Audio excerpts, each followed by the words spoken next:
Because I'm worth it. Yeah.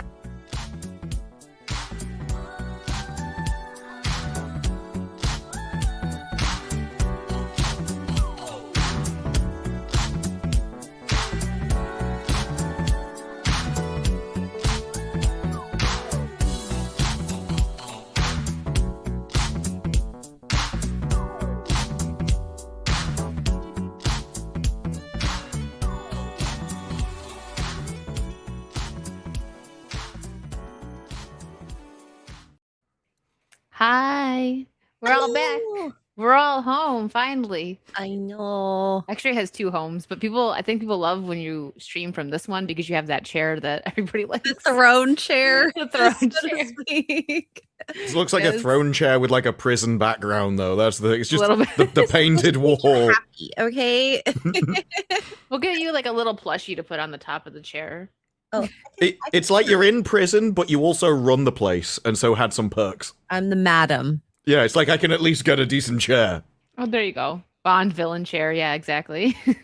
It's head. Oh my I can't even say the no. joke I was thinking. Again, it's not YouTube friendly. No, it involves stroking a cat. Well, friendly? Why not? Wait, we're not talking about a real cat, are we? I like how Wicked got it. Of the 2 people, I expected Wicked not to get it and X-Ray to pick up on it first. My bad. Well, actually, talking of kidnapping, I actually have 2 he has wholesome something stories. for everything. No, I have 2 wholesome stories, but this one is wild, right? This is kind of YouTube drama, but YouTuber Ben Phillips narrowly avoided death after intruders broke into his house. The armed robbers put a veil over his head and pulled the trigger, but the gun jammed and he knocked the weapon away. That sounds like a movie. That sounds like some John Wick stuff or something. Yeah, that is right? wild. Wow. Because it's like authorities have arrested people, so it is a real story. Because it sounds made up. It's that kind of fantastical. That's so scary, though. Can you imagine? He's living life to the fullest now if he wasn't before. Yeah. Goodness. The moment you hear it jam, springs into action. The gun was nervous. Yeah. Yeah. Wow. All right. What's the second wholesome story? Oh, this is my favorite story. This cheered up my entire week. This Really? is, yeah, a once in a lifetime.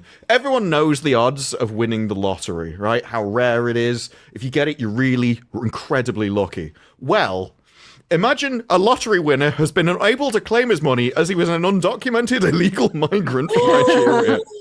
Well, Hey, that's happened to me stinks, huh? before, where I couldn't win a prize because I'm not of. Has it ever been €500,000? No, but This guy Yeah. invades a place, wins €500,000, and they're like, nah. No.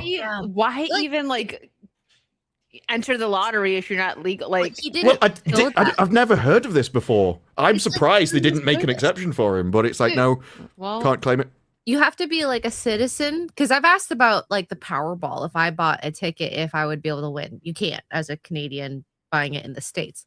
So you have to at least be a citizen or a permanent resident, and then I think 18 and above. Those are like the basics. yeah, Damn, that is half a like million. That sucks. Mm-hmm. You could have signed it off to €500,000. someone else who also could have stolen it, but then at least someone gets the money. yeah. I mean, Well, he probably never. I've never heard of that rule even being there. And how many people, when you win, go, okay, before I claim, I'm going through the terms and conditions. well, I know that because I thought about where was I? Oh yeah, when I moved and I went back to like visit Buffalo, I'm like, well, I'm not a New York State like citizen anymore, so I probably can't play that. I think you can't even do it when you're a different. I don't know actually, but I was like, I wasn't sure about that because I think like your ID needs to be that state. I could be wrong, but I'm pretty sure I looked something up about that. So it makes sense for like countries. No, I never thought about it. It's like, you go on holiday to America. Mm-hmm. I would have just assumed you could play the lottery there. I didn't know there'd be like legal things or whatever. Yeah, you need the social security number for the 1099 they must issue. Yeah. for tax purposes. It always comes back to that. Wait, do you get taxed on their winnings? Hmm? Oh, you can cash out and say lottery tickets. Okay, I don't. Well, this was gamble or really Europe, do it, but yeah, you get taxed quite significantly. I think it's very high rate. They over here they offer you. Well, it's either over here or over there. I forget. But they offer like 2 different deals. You can either take all the bulk sum now, or they will do it per year for the rest of your life, and you have to Take just a lump sum always. It depends how young you are, really. The issue with it is the annualized thing wouldn't be taxed because it'd be underneath the certain threshold. So over quite a lot of the time, it's like, well, after about 20 years, you're in profit, but then you've also had 2 decades of inflation, and you're still getting the same amount of money. So it is a risk. Lump sum, and then invest. Better than getting nothing. X-Ray's just like, I would burn it in 2 weeks. No. You guys would, if I won the lottery, I would. This is my plan. You wouldn't know, but there'd be New signs. phone number. Mm-hmm. She'd have a golden throne. I would pay, certain family members. Here's the phone number. Only you guys need to know it. Don't tell anyone else. Disappear. Gone. You'll think I'm dead. You know how you would know? She would get one of those big cheese wheels. Yes. That's how you would know. Like, Mhm. She made it big. She got one of the wheels. I'll go move to Bora Bora. Sounds like a cool place. Warm, tropical. No, I'd probably move to I don't know whether it is. for the I'd winter. immediately move to the third world. It's like, really? Yeah. I feel like I would probably stay working on the internet for a little bit. I would enjoy it. I wouldn't have to feel like I'd be like hustle bustle every day. She would buy a puppy farm, maybe. Oh, that is yes. I would have a room for each dog and a Puppies bed for each and dog, cheese. That's how you know. and no bugs allowed. The Or puppies would reptiles. eat the cheese. That'd be a problem. I would love to eat cheese. Oh my god, Duppy. And the Sorry, I'm dogs. not. Lump sum is my Asian name. I saw a meme earlier where it's like, I think my calorie tracking app is Chinese. And he was holding like a salad in front of it, like 12 calories. And then behind it was the dog, 250 calories. I've seen that. That's hilarious. That's funny. All right. Well, I guess we should just get into it. Am I the only one here that didn't see Disclosure Day, or you didn't see it either, X-Ray? Oh, I watched it. I had a nice nap in the theater. That movie was so boring. And like I had hopes that, it was going to be good. I watched Close Encounters maybe a month before this. And I was like, this is amazing. I loved it. It was a good story, followed some people that I quite was interested in. And this movie just fell really flat. I felt like the movie up to the last 10 minutes, whatever that chunk in that beginning to before the last 10 minutes should have been 10 minutes in itself. That makes me the upset. movie should have started at the end. I was actually excited for this. Like I know Steven Spielberg has had a couple like flops, but overall, I mean, it's Steven Spielberg, right? When his name's attached to it, you're like, oh, I'm interested. And I liked the trailer. I was like, okay, this is an interesting, I want to see where they're going with this. I haven't seen it yet, but I have not heard nobody that I know that has seen this said it was good at all. Everybody said it was boring. You said you fell asleep. I think Steph tweeted that she fell asleep. Quite a few people fell asleep. Now, Jeremy fell asleep. It's happened a lot. Like, this is a 2-hour, 40-minute movie, and nothing happens. There is the odd action scene which feels really out of place, actually, because it's not like an action movie at all. Nowhere. Like, why was this person so upset that they started ramming the car? There's a scene where a car gets jammed into a train, and then the car gets dragged up along the tracks. And this scene goes on for like 10 minutes, 15 minutes. I don't know. It felt for like forever. And the car's just getting dragged along. Nothing happens. It doesn't flip. It doesn't crash. It's just perfectly stable, getting dragged along by the wheels of the train. And every single scene felt like it was at least twice the length it needed to. But the issue was it really, really was up itself. So there'd be 2 ways of doing it. You could do it like you do Disclosure Day and you do the Fallout. So you kind of start at the interesting bit and then end when it's boring, or you do the lead up where you deal more with philosophical questions, interesting ideas, and that's where the entertainment comes from. And this did neither. Just so you guys know, disclosure happens at the very end. Things get leaked by the whistleblower onto a national news site. Sorry, guys. If I'm I'm what am I spoiling, gonna do? I gotta go. it's called Disclosure Day. So Yeah. what Disbrew is saying is great. We should have seen what happened afterwards. Yeah. I thought that would be more interesting, more thought-provoking. Like, we have, the sectors of people like, oh, this is the new god. Oh, I hate this. Oh, we got the gun people and whatever. I don't know. And see what ends up happening. Kind of like a, zombie apocalypse. But also, if they were going to do the lead up as they did, they kind of hinted at things, but then never actually raised any interesting parts. It would be like, well, what would the idea of disclosure do to the world? Instead of just going, oh, do you think people are ready? No, have different sides of the argument, debate it out. Are these aliens evil? We find out what happened to the aliens. Did they deserve it? Is the group that's chasing them all the time evil? What happened? What's been happening over the last 73 years rather than just a few videos?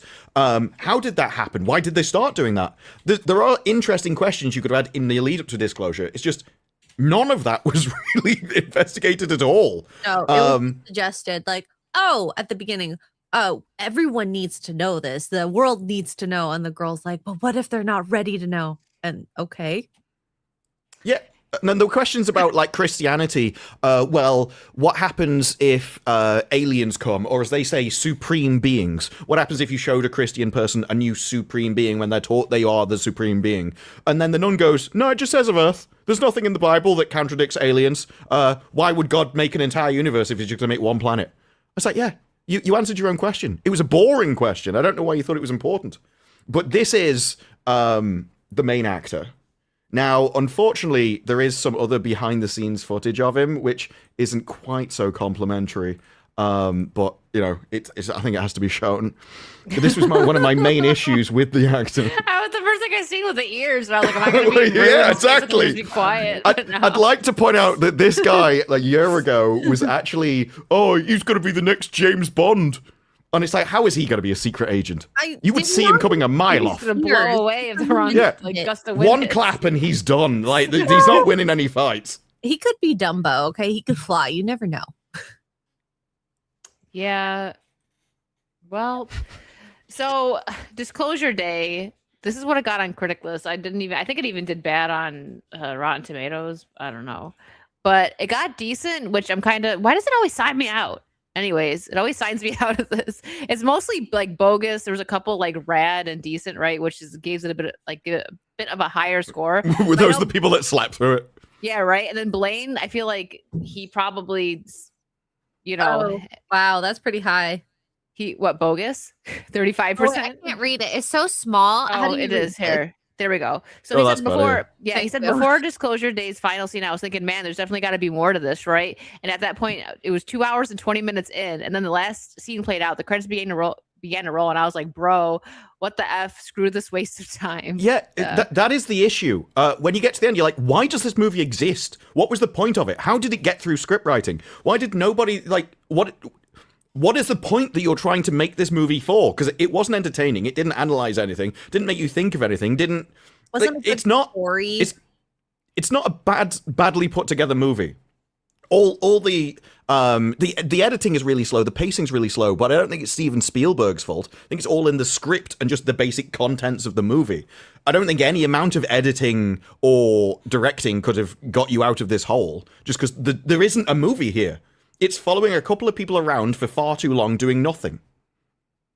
Yeah, I'm going to eventually watch it just because I'm curious, but I'm not going to go to the theaters. I'll wait. No, I want to see Obsession. I want to see Obsession and honestly Masters of the Universe more than I want to see this now. Obsession is in entirely different league than this. Yeah. Yeah. And it sounds like it's a better, well fleshed out story. And it's really sad to see where certain directors are today. And even if it's not necessarily the director's fault, if he looked at the script, maybe he should have said something about it. You still signed off on it. One thing that I like about Obsession is it's not second screen viewing. And when you watch it, you're like, oh, I didn't realize how used to I was, like the Netflix way of doing things, of just spelling everything out to the audience. And there's a few things where you're like, wait, was I supposed to pick up that? I'm not writing too much into it and stuff. And so there's like conversations you can have about the movie afterwards about what did it mean? Was this intended this way, or did you just interpret it this way? Whereas everything was spelt out in this movie. That did actually give answers to all of its questions, rather than leave interesting ideas for you to discuss about it afterwards. Except the end, which was stupid. But that's the thing, that a lot of the plot points were stupid and the story didn't make sense. So there's a part where this girlfriend runs off with a really important device, and she just turns up at the end at a vital point and hands it over. I'm like, you don't know who this person is. You've never met this person that you've handed it over to. You don't know that they were doing this. It was never part of the plan to be here. How did you get here? Nothing. Never explained, never mentioned. There's a guy who's pitched as an evil guy the entire way through, but then people are friends with him all of a sudden at the end, and he entirely changes his personality in about the last 3 minutes of the movie for no reason. That to me like astounded me, because it's just like his personality flip-flopped, and then you had angry other guy who was like, oh, I'm gonna shoot you, oh, I'm gonna kill you, blah blah blah blah. I'm like, okay, but like I think they could have made a really interesting character if they put the two of them together and figured out a way to flesh out their story a bit more. Oh, okay, these aliens have been bad towards him. They're dangerous. The world isn't ready for it. And I think that would be like a very satisfactory way to portray his character, and then also have the more antagonistic view of trying to prevent disclosure from happening. But like Emily Blunt was fine in this. I think all the acting was fine in this. The O'Connor guy, his character didn't really have a reason to exist in the movie at all. He had a bit of a crap superpower, and if you removed him from the movie, nothing would really change. You could have just been Emily Blunt on her own going through things, because she was the main. Yeah, I like Emily Blunt, so I mean, it's good to know that at least like her acting was okay. But how many bad movies have we seen with a good actor, but the script just was crap, so the movie still sucked? This was the point. It was competently put together. The actors were fine. The directing was fine. The editing was slow, but again, I'm not sure it's that fault. They're just editing to the script. So it was still visually like pleasing to see, but it was just boring. Okay. Yeah, that was its biggest crime. It wasn't giving a message. In fact, if it had been trying to give a message, it'd probably be more interesting. If it actually dealt with something of actual substance, its main issue is it was just like a non-entity of a thing. You sat there and you're like, I've just wasted 2.5 hours of my life for literally no reason. It was water. It was the last 10 minutes. If you had to drink water for an entire year and eat or drink nothing else, you're like, I'm so bored of this by the time it comes out. Is how it felt. Why did I do this to myself? It says here that she did I know she did it in the trailer. I don't know if there was more scenes of her doing the alien clicking. Was it convincing? Because it said she did it and not AI. It was fine. It was fine. Like it looked like she was doing it. It was weird. It was creepy. Actually, I burst out laughing when I saw it, because it just the way it came up was just like, oh, okay. And everyone's reaction to it was just funny. And I mean, it probably wasn't meant to be funny, but that's because of really bad pacing. I think it just came on. You're like, I know where this is going. It's kind of like a scary movie when you know they're going to get killed. Okay. Creepy music's going on and whatnot. So the thing is with the language, Spielberg flopped an alien movie. Like that's what started his career. E.T. Right? I don't know how anyone could read this script and not know it was going to bomb and think it should be made into a movie. Like it's just that boring. It's just the ending that really like killed me too. It's like that when things get interesting, you just finish it. Yeah. But they'd ruined all the characters at that point. So even if you made a sequel now and you started from that point, all of the people that they've been following are boring. They've all contradicted themselves. It kept building up to something, and then all the characters just turned into like wet sponges. It's like the language. It's like, yeah, okay, so she clicked a bit, but it's nothing that we haven't seen people do for decades on Doctor Who. Just making random mouth noises, an alien thing. And the explanation is stupid. Rather than just going, yeah, they just click for a language, it went, actually, it's complex mathematics. You have to do all the mathematics to understand their language. It's like, well, that's a really quite stupid language to have. She spent like the whole movie understanding and speaking other languages. So it just kind of came off really weird that he understood it, but she didn't. He had the power of maths. That's why he could understand it. It should It's have like, if you base your entire language about complex mathematics where you have to modify someone's brain in order to comprehend them, you're just an idiot species. That's not smart. Language doesn't need to be that complicated. Yeah. You know so- what was interesting?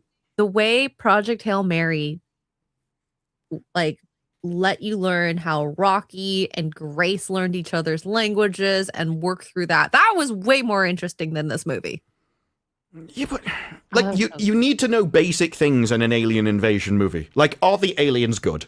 And because a lot of this was assumed that there's a part where the humans interrogate by force, probe an alien, and you hear the alien scream, and you're just supposed to assume that that's bad. But what if the aliens are invading? In which case, that's morally justifiable. And it needed to look into those and give an answer. Because it didn't even try in anything. You were just supposed to assume the aliens were good and assume these guys were bad. But then even that's contradicted by the end and the actions of those people in that company. At no point do they really do anything evil. They don't randomly go, oh, well, we can't do it. We're just going to have to kill all of you. If anything, it seems like a brutal last resort when they have no other option to try and save humanity is when they even consider it. And they never actually kill anybody. So I think it wanted to be really pretentious, up itself, complex, morally deep and discussed. And it's just as shallow as a duck's backside. And they missed everything. I didn't know a duck's backside is shallow. I never heard tiny that little before. creatures. Oh. Never checked it out. Might have to. So apparently this guy is leaning into his big ears. He says, my mathematical skills and my ears look like an alien. Good for you. I mean, hey, at least He can't do maths. Come on. Look can't at do him. math. No, he's got big ears, not a big head.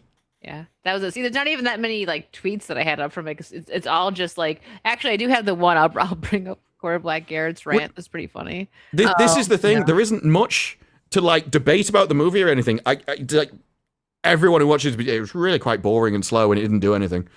I think the people that like it will have liked how competently put together it was. It did feel like a movie that was made by talented people, just by a terrible scriptwriter.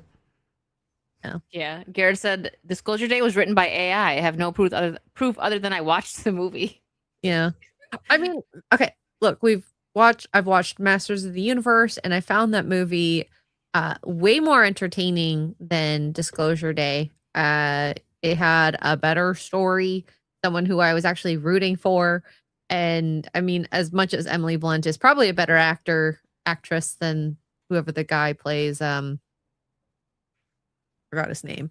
He-Man? Josh O'Connor. Yeah. I don't know if you're. Never mind. Yeah, He-Man. It falls so flat. I've heard good things about He-Man, that it was entertaining, like from fans and non-fans of it, that it was just enjoyable. Like a good, Most like, people seem to popcorn like movie. it. Yeah, I I'll see wasn't that. one of them, but most people seem to like it. I didn't love it, but I thought it was entertaining. It wasn't bad. But it's better than a lot of the slop that is out there. I loved Backrooms, and I'm very excited to go see Obsession. So Obsession and Master. I think Obsession's way better than Backrooms. Yeah. I really wish Backrooms was more, and it actually it nailed the atmosphere, but I really wanted like plot. I really wanted more answers to things. I wanted more lore. Like Iron Lung, that didn't just do the game; it actually expanded the lore and the universe, and I wanted that for Backrooms. So I found it. My criticism would be I wanted more of the movie, which is, I suppose, is kind of a compliment as it is, because I thought what they did was good. Just a bit dragged out. Whereas Obsession is like, there are some points where I'm like, I don't really think this makes sense, or I don't think that's in the character. I don't think the character would do that. But overall, it's a way better movie. Yeah, I'm excited to see it.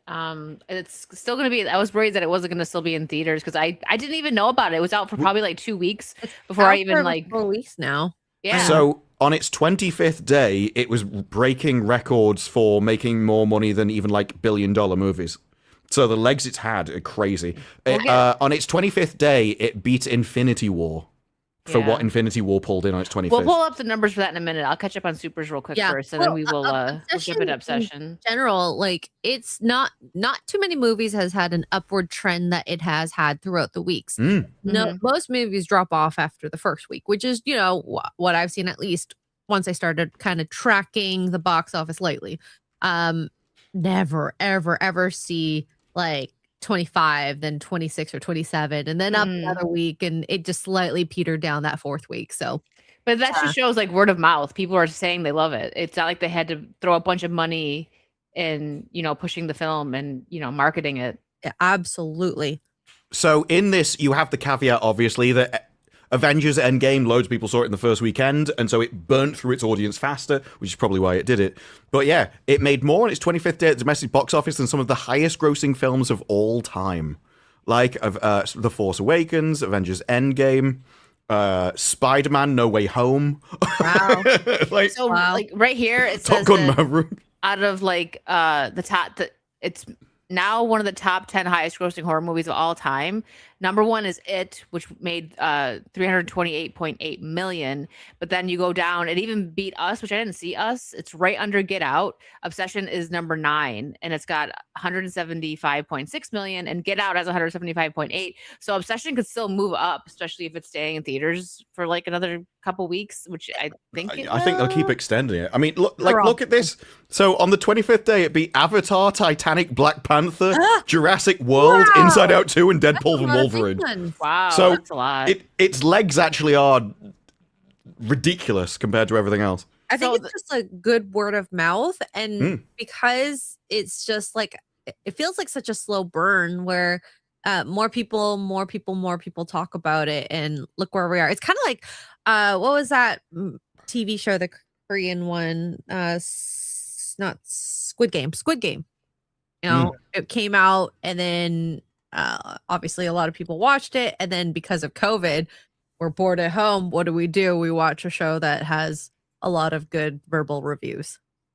Yeah, and I look at this, and it won't be adjusted for inflation, I'm sure. But I don't think so. I liked the 2017 hit. It was fine. The only one I just like I would say these three are definitely like cult classics. I didn't mind it. I'm just saying, like, Sixth Sense it had that ending that just like threw everybody like for a loop, and Jaws is obviously a classic. The Exorcist. I'm not sure that Sinners deserves to be top 5. I didn't mind the movie, but I did not love it as much as some people. I thought that it felt like, we already talked about Sinners. This. It felt like two different movies. I didn't know what like they were trying to do. I don't know. I don't think it deserves to be top 5. I understand that a lot of people liked it. I don't think Sinners translated internationally. That's what I'm blaming it on. No, probably not. It definitely had the vote of certain people. I did really like A Quiet Place, so I think A Quiet Place, Get Out was pretty good as well. That was very creepy. So like these two should be moved up, and I can't say anything until I see Obsession. Never saw Us. Now, but yeah. Okay, so this is does it also I wish there was a list that included budget and percentage. I know. There probably is one. I would be surprised if Obsession didn't beat all of them on ROI. Just from 750,000 is not impossible to. Yeah, I mean, this is crazy though. Like Jaws made this much in 1975. Which, I mean, right now that would probably be more like closer to $1 billion. Yeah, probably. Right? Yeah, that's true. All right. We got a couple of supers, and then, I mean, we could talk more about Obsession if you'd like, but I do have a question since we didn't really finish this off. I meant to ask this. Do you guys believe in aliens? Depends what you mean by the question. Do I believe they exist in the universe? Yes. Do I think they're coming here? No. I actually agree with both of those. Why would you not think they would come here? Out of curiosity. Because I think the reason why it's basically guaranteed they exist is because the universe is so massive that it, just from an odds perspective, they're going to exist somewhere in whatever end, because I'm including like bacteria existing somewhere as other life. That's a fair question, Hertz. But it simultaneously has to evolve, survive all of the problems of civilization, like destroying yourself, war, which are natural parts of evolution anyway. Then they've got to develop technology without destroying themselves. Then sufficiently advanced technology to get here. And then they've got to be coming here, but not telling us anything about it. Camera phones all over the world, but no one's taking photographs of them. I just think if they were coming here, they'd know. And also, I'd be like, why? If you're so technologically advanced that you can come here, firstly, how would you get caught? You would think you would be better in hide, like Star Trek does, where they have holograms and stuff built in to observe other people. I think they'd just be better at it, so we wouldn't know. But also, I'm not really sure what you'd learn from us in order to come here in the first place. I think they would mine something from the planet if they were to come to a planet like this. Well, no, because what we have on this planet isn't special. It's a load of minerals, but those minerals exist all over the universe. And if you can get here, you can get anywhere else in the universe. And so you'd have infinite resources because you could go everywhere. Each planet has different rich resources, like water. I don't know. It's a fun. They would be able to make what we can make water. So they would definitely be able to make water, just hydrogen and oxygen. So you would end up with more of a question. I think they would see us, if you're that technologically advanced, I would think they would see us more like a zoo. Yeah, I could see that. So I could see it as like, let's go and look at the barbarians. Similar to the way there's islands still on Earth where they're like, we just don't interact with them. We don't want them to have technology. We want to preserve their society as it is. And they don't know what's happening. They're just on a little island somewhere surviving on their own. That's probably the way they'd see us. I mean, we do that with animals ourselves already. We put them in a little cage. We do that with people. Watch them, and I mean, fair point. If they wanted to, maybe they could enslave us. I just watched Stargate, so it's kind of like interesting question. Like if these powerful beings could travel through different gates to different parts of the universe, would we be enslaved? And apparently, over there, humans were enslaved. I only watched the movie. Okay, I haven't watched the TV show yet. I would actually find it a good point. I would actually find it more compelling, an argument from past history than now. So I would find it more compelling if you're like, well, in the past, either they seeded life on the planet or did just rule people, because a guy came over here and it was like all the iconography and stuff we see, all the ideas of gods and everything were just aliens. I would find that way more believable than some lights flying around a ship that we have blurry footage of. Well, and yeah, like the idea that the pyramids might have been built by some mega godlike beings makes a perfectly interesting theory as to why they were built when we don't have the technology to necessarily build and lift stone like that. I think we could definitely ways. I think we could definitely build the pyramids. With the primitive ways, like we still don't understand how they built it with what technology they had, copper chisels and whatnot. I think my main issue with that wouldn't be whether it could be built or not. It would be, why on earth would an alien want to come all of this way to build a stone structure? I would want it to be like, oh, it was actually for this purpose, which is why I like Stargate, because they're like, it's a landing platform. That makes sense. It actually has a purpose why it was built. There's like theories like that it could be some sort of electrical powering unit and whatnot, but as of right now, it's just a burial. Like, well, I mean that is a flex. If you're like, when I die, I'm going to be under that. You with gravestones. Oh, I'm going to build a pyramid. Yeah, and then the next guy comes along as well. I'm going to need a bigger pyramid than him. I couldn't stand that guy. Oh, I'm going to catch up on supers in 1 second, guys. I just want to highlight this one real quick. Ian, thank you for the 50 pounds. Aliens exist, but they're watching reruns of Jimmy Carr and coupling and trying to behave like us. But they have got the waving hands down movement. They haven't got the waving hands down movements yet. It's very true. There is a part of the part of Disclosure Day where this bird comes in and it sort of messes with the woman's mind, and it goes, oh, actually later on it's just an alien, but he makes you see an animal. And then you think, hang on, no, you were up in a building in a certain floor, and this little bit of the window open that was just big enough for a bird, and you're now telling me a big, massive, because their heads are ridiculous. And so this guy fit through, like, just climbed up the wall, and fit his big, massive head in through this little tiny gap, and hopped on the table. I'm like, come on. Or hologram, like projection. Because, yeah, you know what's funny? The day after I watched Disclosure Day, I was walking and I saw a cardinal. I'm like, oh, I wish I could take a picture. It just flew right past I can do maths. Oh, wait, I'm Asian. Alien! All right, guys. Supers. Hokies, thank you for being a member for 36 months. What's the difference between a well-dressed man on a unicycle and a poorly dressed man on a bike? Attire. Oh, oh. Does Oh realize he's my gonna God. throw up? Yeah, that actually disgusted me. Like, genuinely. Oh no. That was like bad taste in the extra. That was like a genuine reaction. That's the closest we ever got to him actually doing the James Franco. That gif. I'm like, was- I know, oh. I'm like, that's just Peru. That is just Peru right there. Listening to like Americans Judges say you in anything. British. Yes. Eric, thank you for the 5 gifted memberships and for being a member for 23 months. The gift memberships were given out of spite for someone who knows who he is. I plan to give stuff until you realize this is spite-inducing behavior. I will I mean, I'm the only never man here. realize my spite-inducing behavior. You're welcome. Are you a he? Yes. Is this the day when you finally come out? are It's we like, figuring look, something guys, out? I've got something to tell you all. I realized what I am, and then I saw the Supergirl cup, and then just strapped that on. Since then, Found it inspirational. absolutely. You two can have a medical emergency. That cup is disgusting. It is. It just Look up. reminds me of getting it caught in the zipper. Well, cup? it looked What like someone said this best. It looked like Ellen Page's Mm, mid-surgery. Wait, is there a Supergirl cup that I didn't Well, it- see? Yeah, I'll find it. You find Thank it? you. Okay. Shane, thank you for gifting 5 memberships. And Gary, thanks for the $5. Hey everyone, on a depressing note, what do you guys think of the millennial shift? If you don't know it, Google it. It's more than a tad horrific. X-rays I- on it. Don't know. Leave it But at- while we Google that, I will show the cups. Okay. Go for it.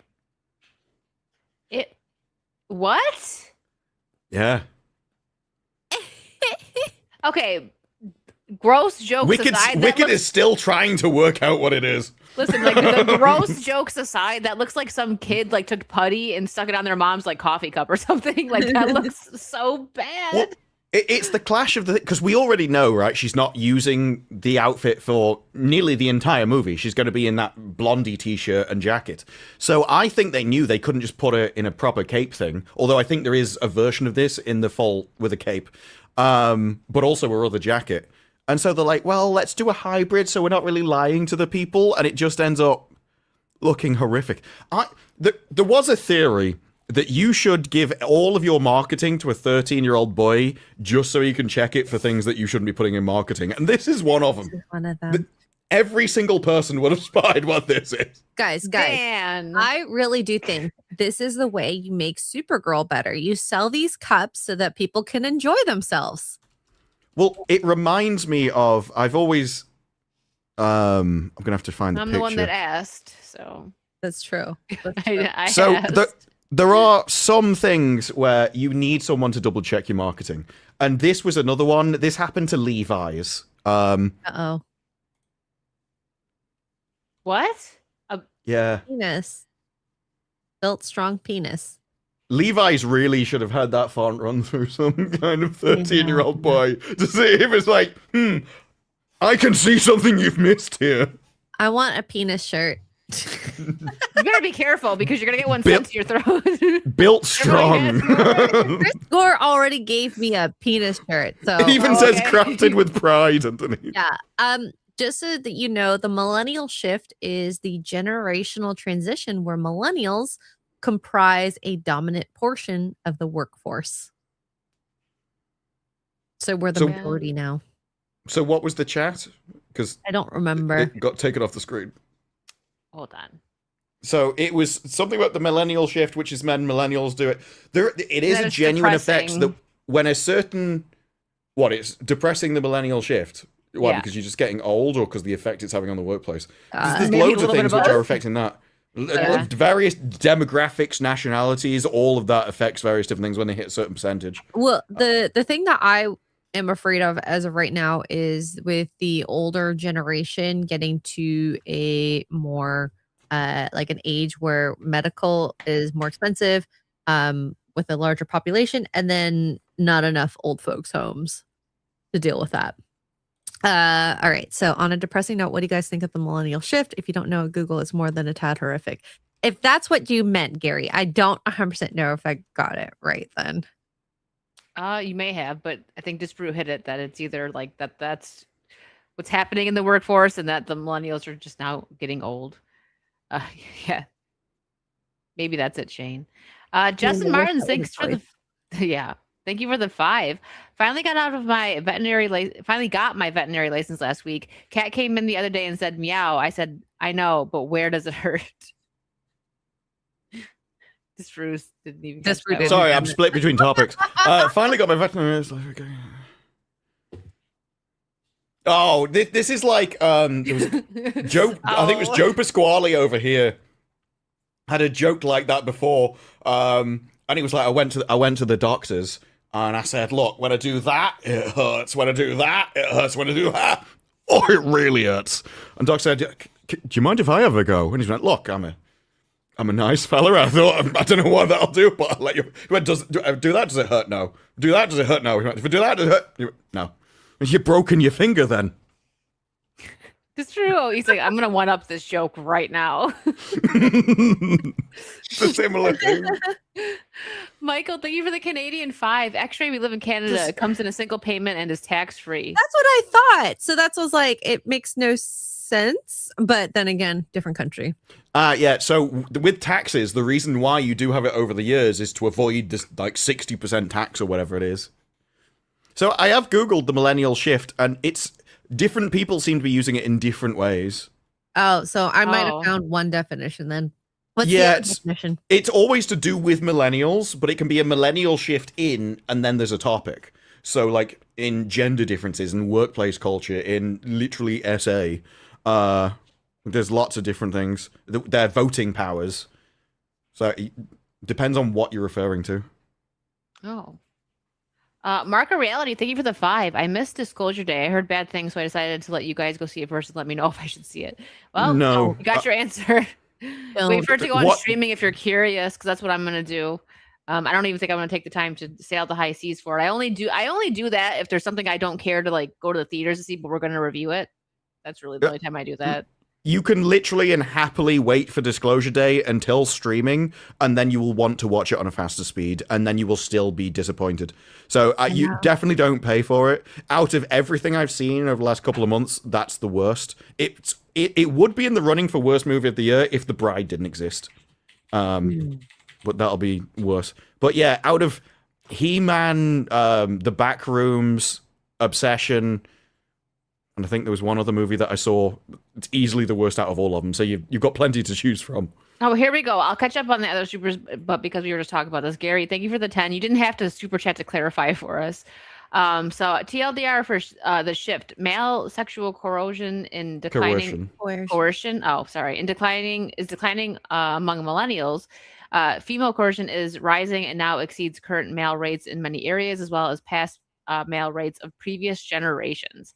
Okay, so that is dumb. What is sexual coercion?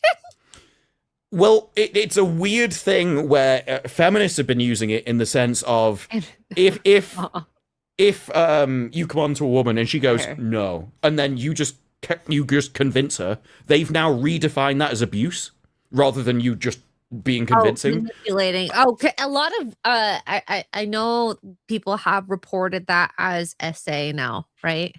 Yeah, which is weird because it's always been part of the chase. The woman plays hard to get, the guy continues, and then he succeeds. So that it's always been a weird thing because it's essentially treating women as if they aren't people, like they can't make their own minds up. So a man just comes along, says something to you, and you have absolutely no power to say no. So I'm not.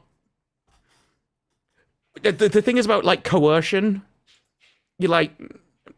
There comes about what can she really do to the bloke unless you're on about I'm going to fire you. Although the recent thing we saw about that went through the court turned out to be false as well with that kind of thing. So I am not. It's definitely possible to do. I'm just not sure like where the stats would come from or how big of an issue that actually would be. It's so hard to report that too. I feel like just because that. It's not something people are as forthcoming with, and you'd have to be kind of cognizant of it. So I feel like those reported numbers wouldn't be very correct, but hey. Well, everything seems to be redefined to be some form of abuse. My favorite is financial abuse, where if you're married to a woman and she goes, I want to spend £2,000 on this new coat, and you say no, that's financial abuse because you're controlling her money, even though it's your money because you're married. So everything seems to be just anything that prevents me from doing everything I want and with complete freedom is now some form of abuse. So Yeah, it's like, look, if someone isn't screaming no, they're fine with it. That's the easiest rules. In chat, I guess with Monkey as well. Men don't need to be coerced as much as women. If you just say, I want to have sex, a man will just like pop his pants down. How she worded that? Pop his pants. Like, I'm ready. I don't know. Am I right though? Am I that crazy? You're right. I mean, it's not generally done like that. But no, I'm ready. I believe is correct, right? Like, obviously some guys have like standards and stuff, right? So we're not coming. I know there's going to be some people that are going to be like, excuse me. Some guys have standards. But I mean, she's right. Like if some pretty girl goes up to a guy and is like, I'm interested in you, she's more likely to get okay, let's like go on a date or whatever. Versus if a guy goes up to a girl and says it's easier for a woman to pick up a guy. That's exactly why there is no such thing as a male slag. It doesn't exist because the man had to become something in order to get that many women, whereas the woman just had to walk into a bar and go, "Who wants it? Who wants at it, love?" What is happening? It's not impressive for a woman to sleep with loads of people. Yeah. Where it would be more the other way around. I am not saying every guy is like that. I'm just saying hurts. Guys. It's just saying the one she's met. If I were to suggest let's bang, I'd say 60 to 80% would say yes. That's why Ian wears a kilt in the first place. Ian always is catching, whether he's here or not. He's always ready. He's always catching strays. Yeah, he strays. But you know what? He can take a joke and he can dish it. Oh my god! I thought you were going to say you can take it. I was like, no, you can't say that under this context. No, take it. You can take a joke. Take it or give it. So I don't know. Oh my gosh! Real quick before I get some more supers. Ian was talking about Scotland. A bunch of people from Scotland are in Boston right now watching the it's not the World. Is it the World Cup? I think so. I don't know. It's World Cup. Those videos have been some of the most. But the videos are funny. But what I'm saying is they had to order more beer. This happened. I'm not surprised. Yeah. But a lot of the videos are the most farcical videos I've ever seen. It's a load of Scottish people going, I didn't know that things existed in other places. Do you know they have food here? I'm like, I've never tasted food before. Like, it's like, look, either Scotland is the wasteland I've always made it out to be, or someone is hyping up these videos for no reason. You've never been to Scotland? Why would I want to go there? It's full of Scottish people. There's Count Dankula. He's cool. Ian's cool. I haven't met him yet. We still have to pick him up on our flying buffalo. One of my favorite quotes from Count Dankula is when there was a stabbing and everyone went, "Oh, we know who that is," and Dank went, "No, this is Scotland. It's probably us," and it was. It makes sense. Most Scots haven't left their village. They go somewhere else and they're like, "There's life." And we could all be thankful for that. Oh my gosh. Andrew, thank you for the 5. I am waiting for Disparu's video on Doctor Who's hopefully long hiatus. Yes, tomorrow. I agree. Ooh, nice. Mm-hmm. My favorite quote so far from Russell T Davies is he was specifically asked, if we gave you a TARDIS and you went back to the time period before your return to Doctor Who, what would you change? And he went, nothing. I'm very happy with my work. Ugh. It's like, what, after you killed it? Congratulations. Okay, if we have to say Price is Right rules, how long until Doctor Who is back? All the press is saying at least 3 years. 3 years? I think even the BBC's stuff is like, if they could put the tender out tomorrow, then it's gonna be 2 weeks. And then I think when they did it with Casualty, it was like 2 years before we had any more news. Then it's got to get made. So I think you are looking at maybe like 2030 at the earliest. I was saying 2 years, but I think what would be better would be 5 to 6 years. Let it rest for a little longer and then. Well, your issue is, so the BBC's tender process says they will judge it on various things, one being value for money, but one is BBC oversight. And so if you give them oversight over your work, they're more likely to take it in the first place. And part of that tender process is BBC Studios can bid, and Bad Wolf can bid again. Like, they can just come back in under the tender process. And they'll be like, look, we've got all the stuff, we've got all the sets. All we need is someone to pay us, and we'll make it for them. And so you could end up in the same situation, or you could end up where you want to do something new, but BBC oversight won't let you. And so you're just stuck. It seems like a big problem, however you kind of spin it. I do not want it back. I want to watch it and think of all the good times. I never want to make it to Jodie's era. I've seen clips. I've seen enough. Jodie makes me happier than Shooty's Doctor Who. Yes. And she proved that when she returned to the TARDIS. She was just a better Doctor, right next to him. He was easily the worst Doctor that's ever existed. Yeah. I mean, he spent more time crying. Yes. So much so that when he went on SNL, he had to make a joke about it. Yeah. That only 12 people watch me on Doctor Who. Maybe that's why I cried all the time. I mean, also his, his pen. What are those things called again? His I don't His know. Why am I screwdriver? even asking like I know? Yeah, it looked like a... His sonic book plug. Yeah. Yeah, it was definitely... It was... I'm sorry, did you try and spin something else? Why did you have to say that as soon as I took a sip? Because I wasn't sure. I didn't see you do it. I just saw you go like that and it worked backwards. It had a flared base. Yeah. Have you not seen it? Oh, you have to see it because it's like, okay, sure, it looks like a pen for however many doctors. And then as soon as you get to a gay doctor, it looks like a book. So also, it had a Rwandan saying put on it in Gallifreyan. So you're immediately going away from British culture, and quite frankly, Rwanda's irrelevant and doesn't matter. So it shouldn't be anything to do with this. Yeah, it has a flared base. Like, admittedly... Yeah, that looks kind of weird. And he looks like way too, like... Where's you have to put it? You have to remember, all the other Sonics they were screwdriver shaped. This was a brand new specific shape just for him. And... Look, Russell T. Davies, when he came back, was just obsessed with this kind of stuff, obsessed with putting it all in. Since all of this has come out, more and more people have been noticing the color palette which is used for these kind of shows. Pink, purple. It's in all of the woke games and everything else. Yeah, I mean, he probably took it home with him. I'm sure it's got batteries. Oh, I'm sure. And it probably vibrates. Yeah. I mean, you could also put it in the other way around, and then you've got, like, a pull option. Oh, my God. Monkey. That's how he thought you could sell them.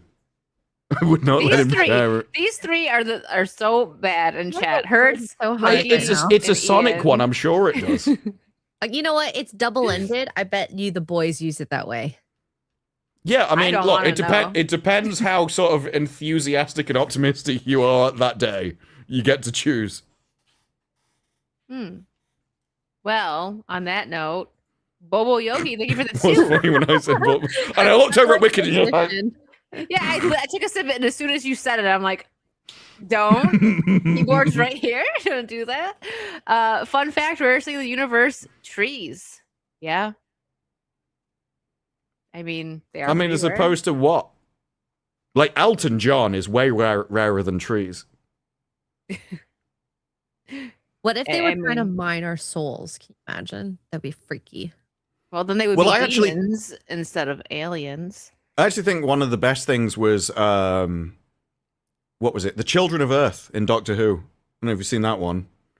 There, the aliens come...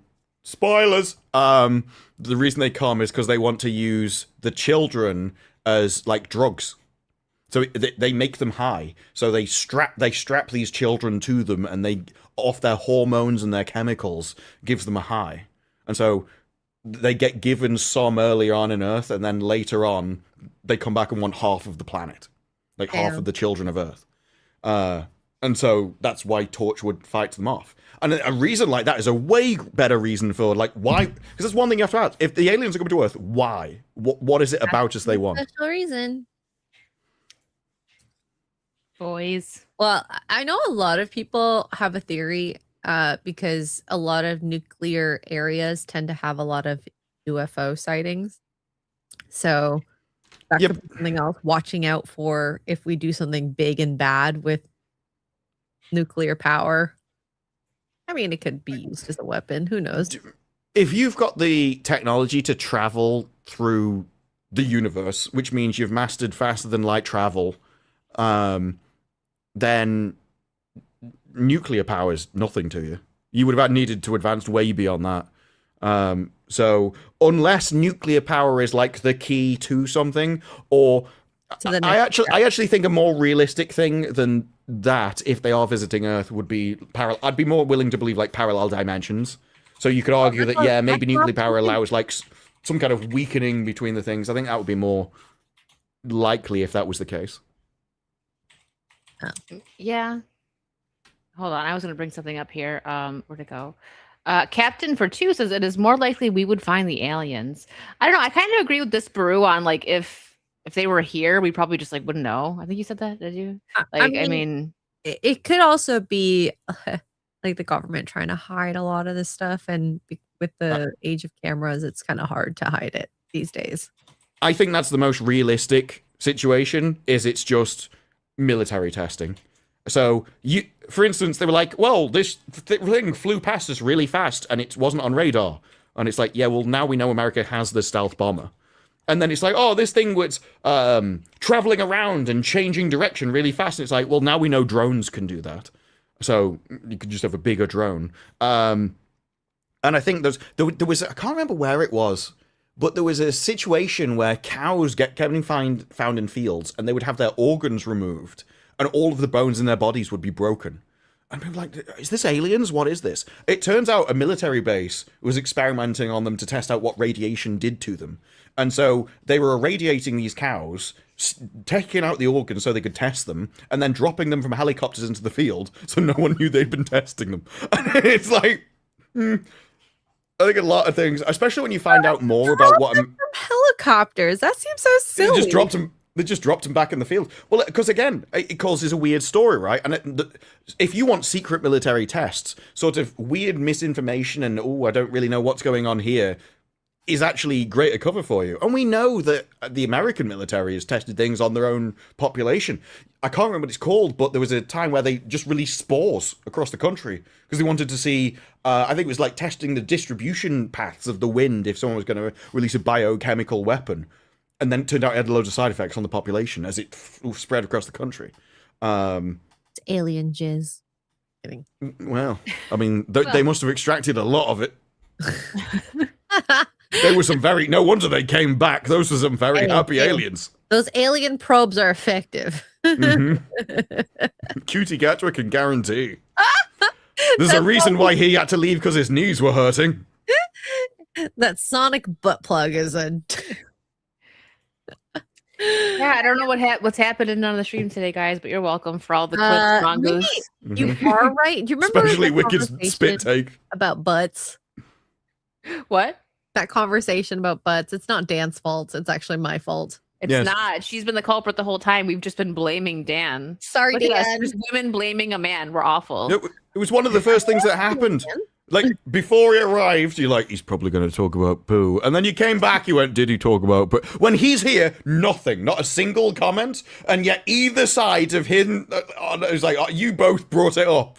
I think you're the problem. I'm okay with that.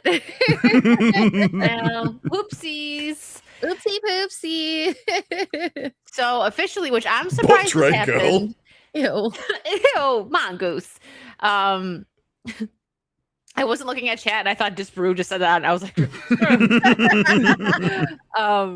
I didn't think this was gonna happen. I know it's been kind of confirmed for a bit now. I really thought that Netflix was gonna get Warner Brothers. But yeah, the Paramount Warner Brothers Discovery merger has been approved by the Department of Justice and an official announcement is to be expected on Friday. So I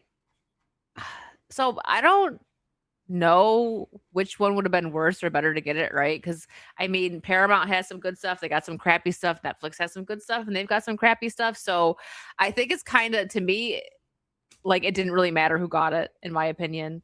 It doesn't.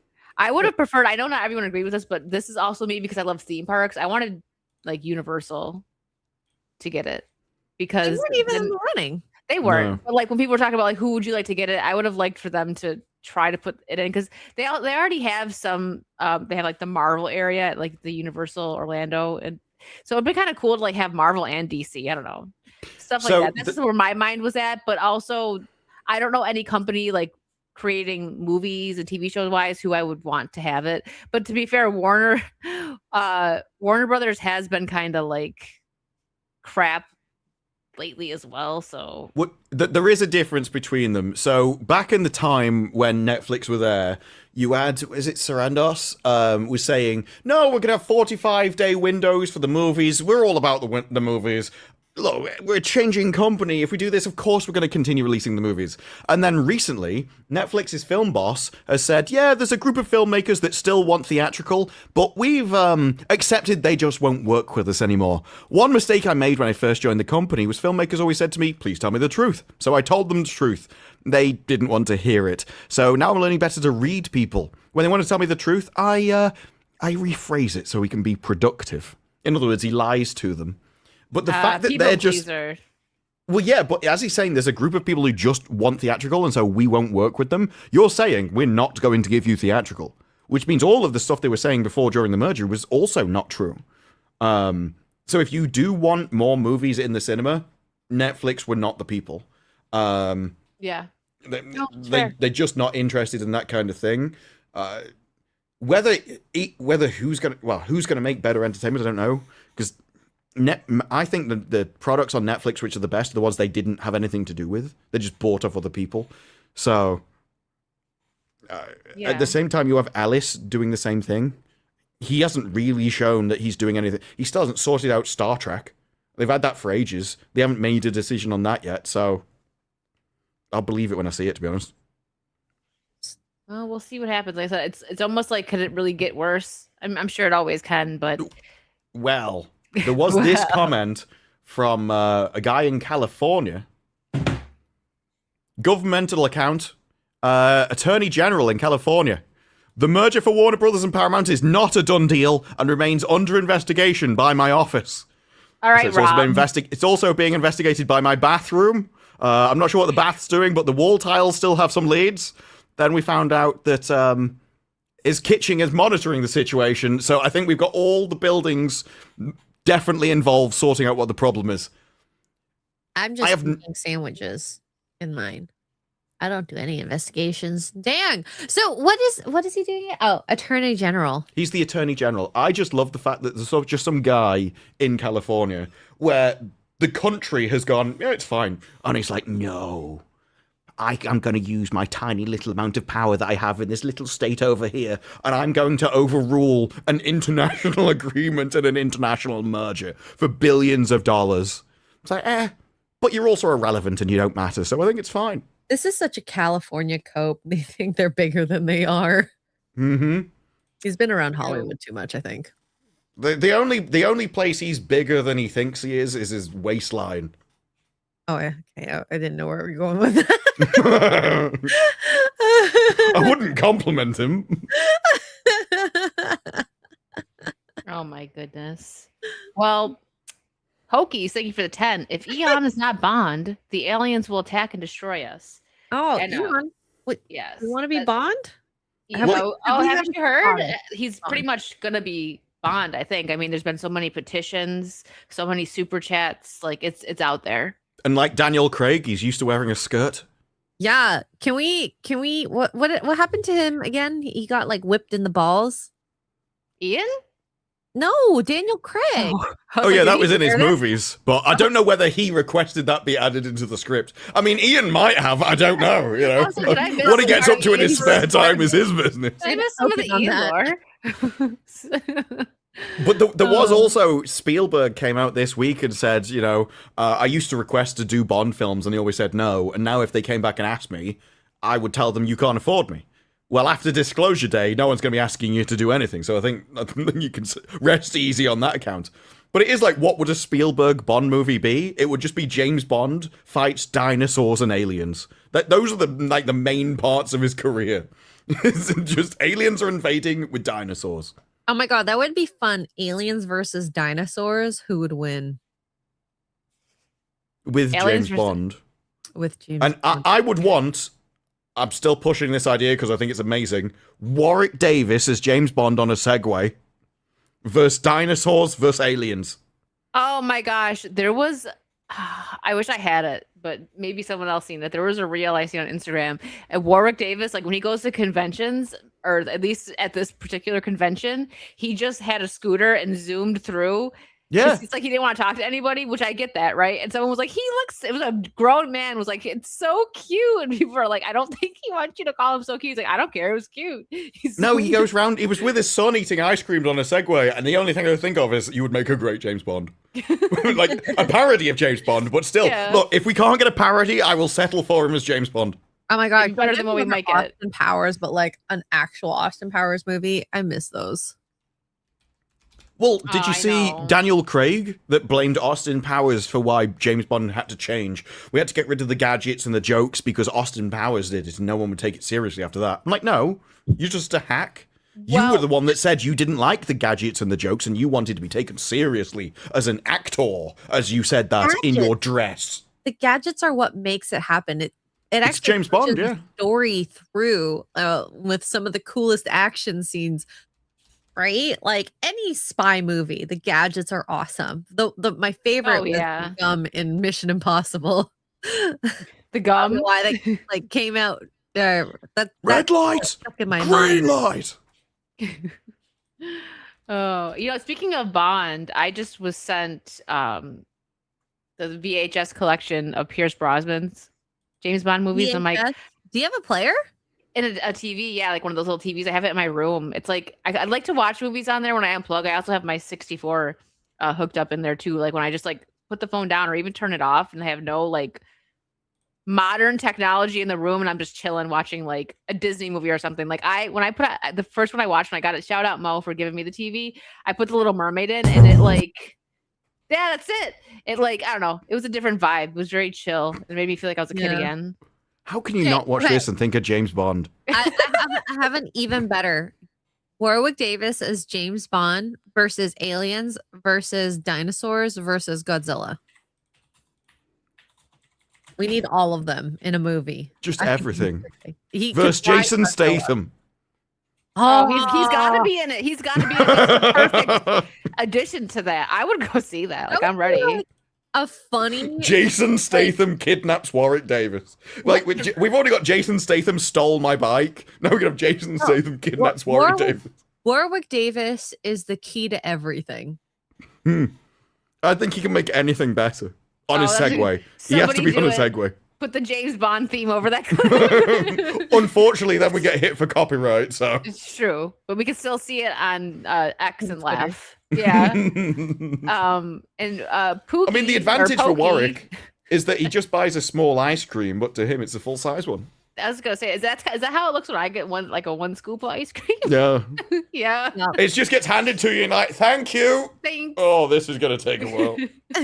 Can you imagine the gadgets that Warwick Davis could have?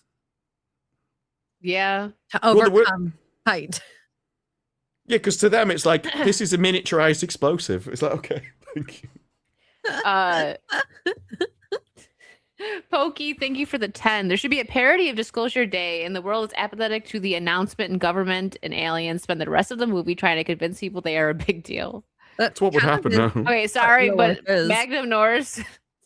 Thank you for the 10. Where's the Warwick Davis and Kata buddy? Oh my god, it's like Rush Hour, but with Kata and Warwick. Oh, stop! That made my eyes turn to water. Half the jokes are just how Warwick's never met anyone smaller than him. Oh no.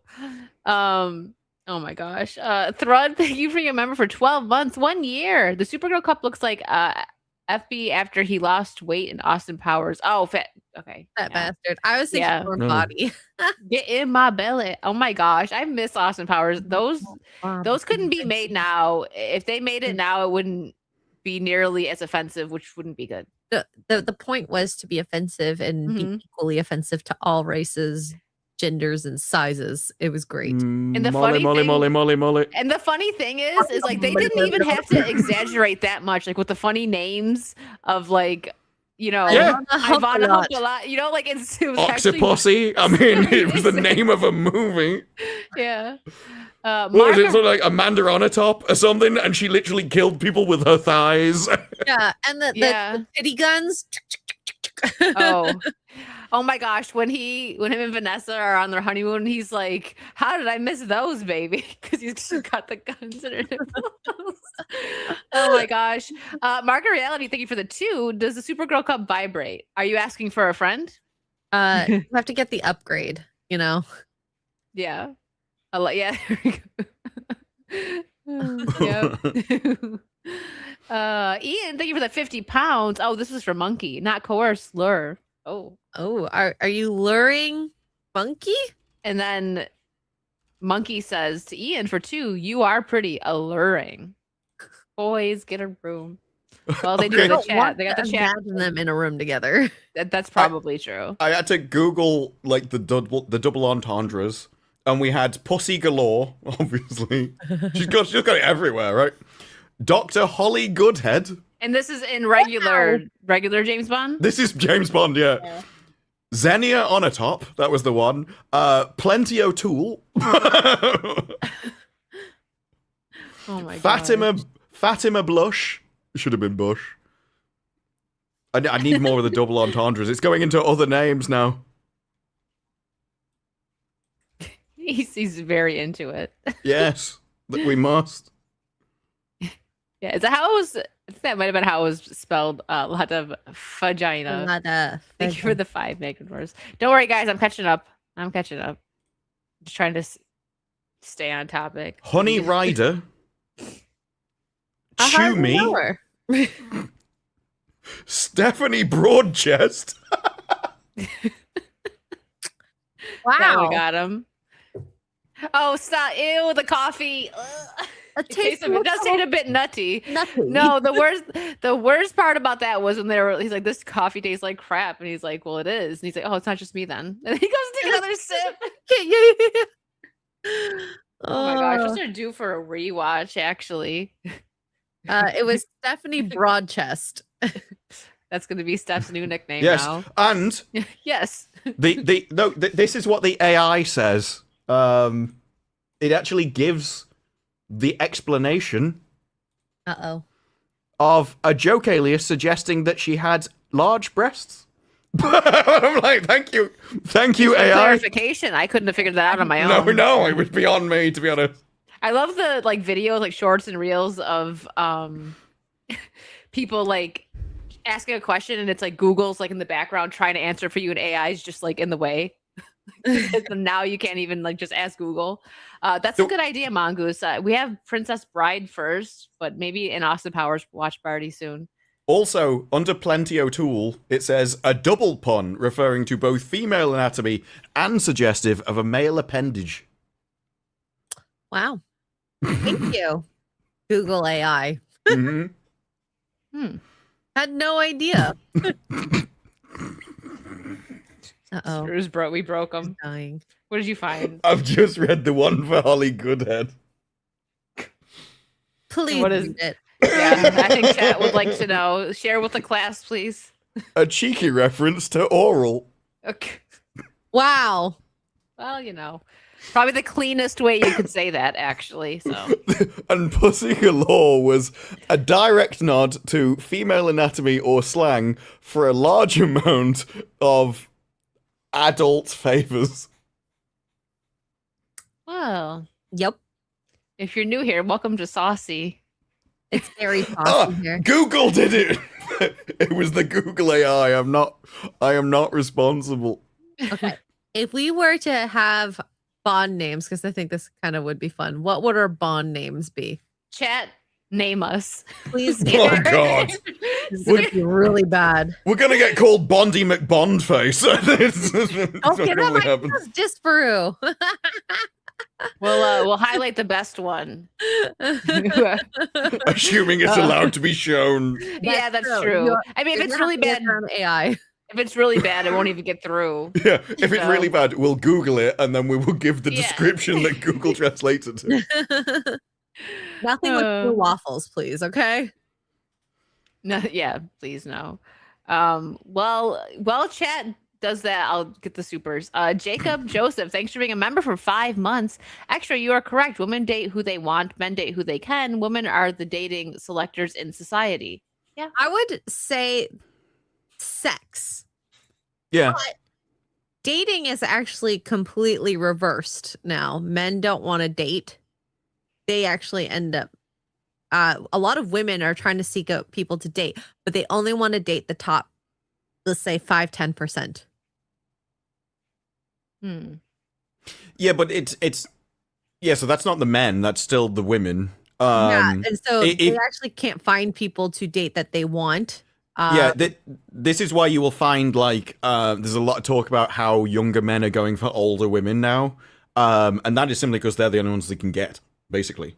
So like a 20-year-old matching with a 40-year-old woman is just because the 20-year-olds are all going for other people, so they can't really do it.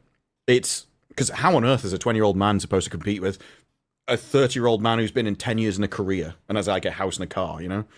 You're never going to be able to do that. This is why, look, we're not evolved for this level of technological stuff. It was said recently by, who was it? One of the guys in The Rip. I always forget the two names. It was Jason Bourne, that guy. I think it was him that said it. It was one of the two from The Rip that said it, either way. And he said that, yeah, basically we've evolved to be in a small town of about 100 people, and those are the only people you know your entire life. You may go to another town of 100 people, but that's the maximum you would ever see, and we're just not used to this many people.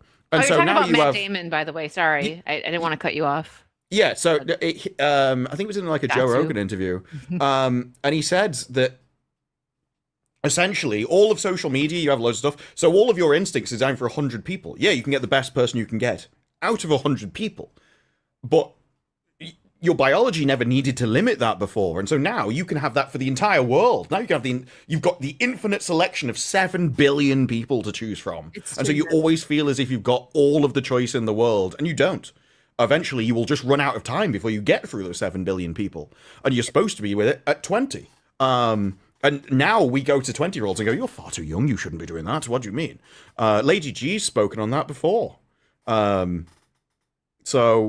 yeah, it seems like all of society basically now, everything that is good for you is discouraged, and everything that is bad for you is encouraged until you run out of time, and then everyone realizes, oh, those people were right back then. Yeah. And I think gamifying dating with apps has been a huge detriment to society as well. Just addictive swiping. Kind of like on Netflix. How many times have you just been on Netflix, swipe, never actually watching a movie?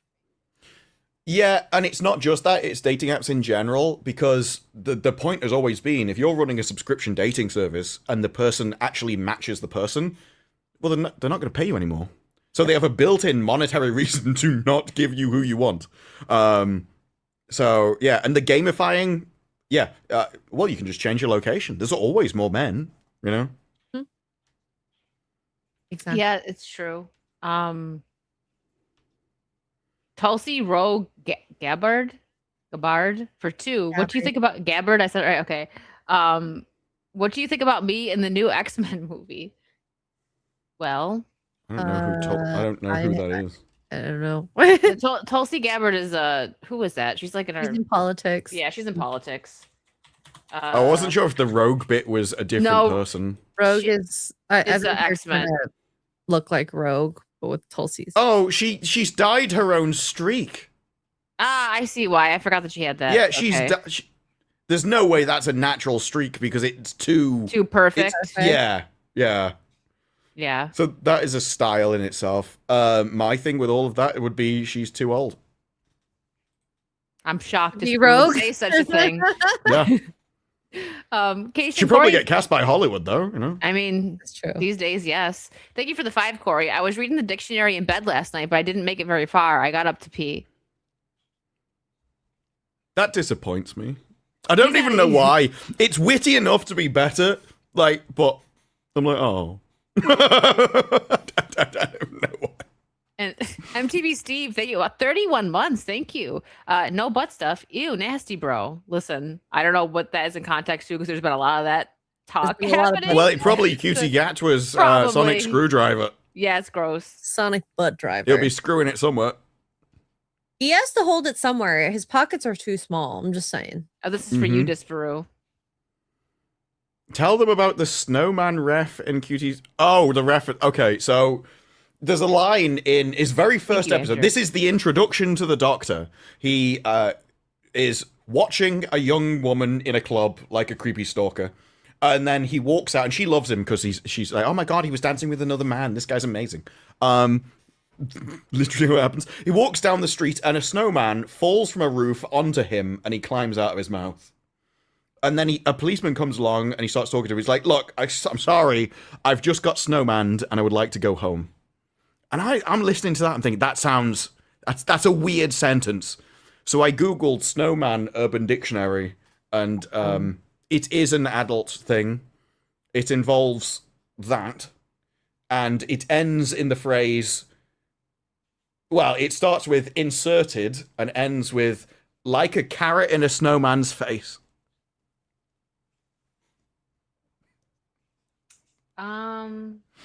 I definitely could have gone without knowing that. Well, the best thing is I watch two other Doctor Who YouTube channels, both of which are run by gay men. And I'm shocked. One of them has literally gone, you know, the more I watch this series of Doctor Who, the more I think I'm actually straight. Because apparently, there's all these gay references all over the place that I don't know what they are, and I only find out from other people. So I think Russell T Davies is a very strange I almost said plugged in person. A very unique person who has access to Canal Street level knowledge. I think he's very proficient. I have a quote of him saying, I gave my bottom to Swansea. Wow. Now, technically, he meant in the acting sense, but he also meant it in the other sense as well. Who is Swansea? Swansea is a place in Wales. It's a location. It's where Doctor Who is filmed. Sorry. I thought. I don't know if You that still was- don't get it. Inserted like a carrot in a snowman's face. Oh, In the butt? They actually. Listen, you're talking about gay stuff. I'm confused. I was reading. I was gonna chat. say, right? There isn't that many options. Men just don't have that many possibilities. Listen, it's not just me and X-ray girl, okay? Steph doesn't get it either. maybe we have to know more gay stuff in order to understand this. And That's that's the I only just thing don't. I know. I don't think they're that complicated, to be honest. They're only men. Oh. Is that it? that's all you Yeah. have to No, say. no. same, It's same. the other end. It's the other end. To be fair, they probably had a cleanse first.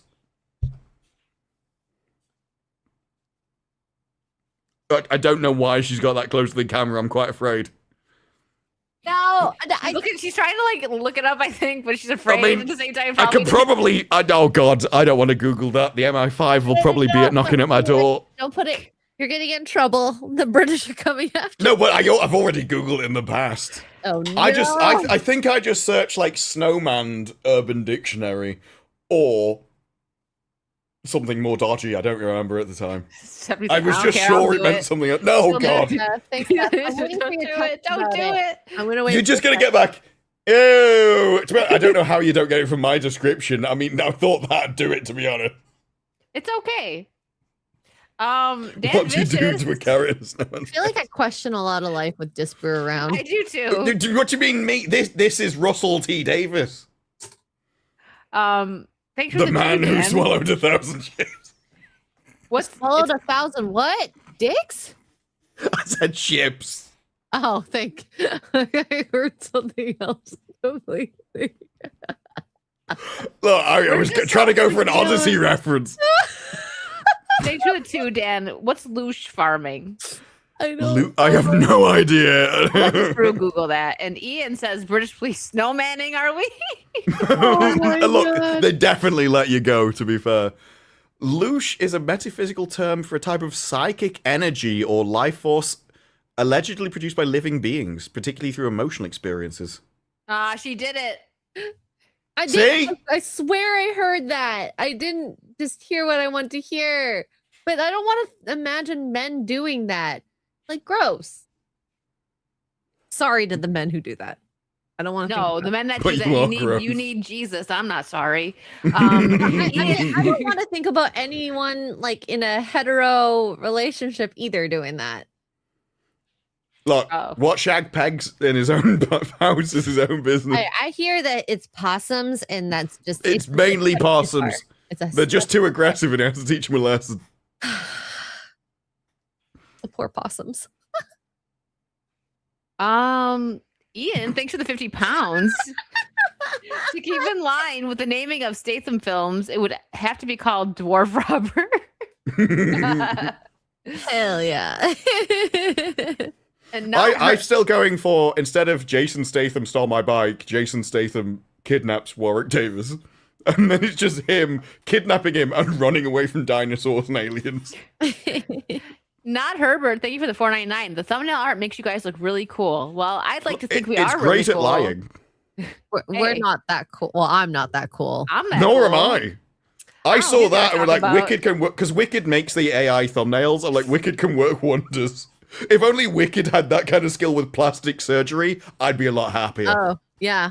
Maybe I do. To be fair, so I went down a rabbit hole with Chinese plastic surgery and On a carrot. too, and it is insane some of the stuff that they have done to their faces. Like, I it's not just bet. double eyelid. They have like people who do like the M shape on their lips, the nose surgery. There's girls who have Wait, people want that?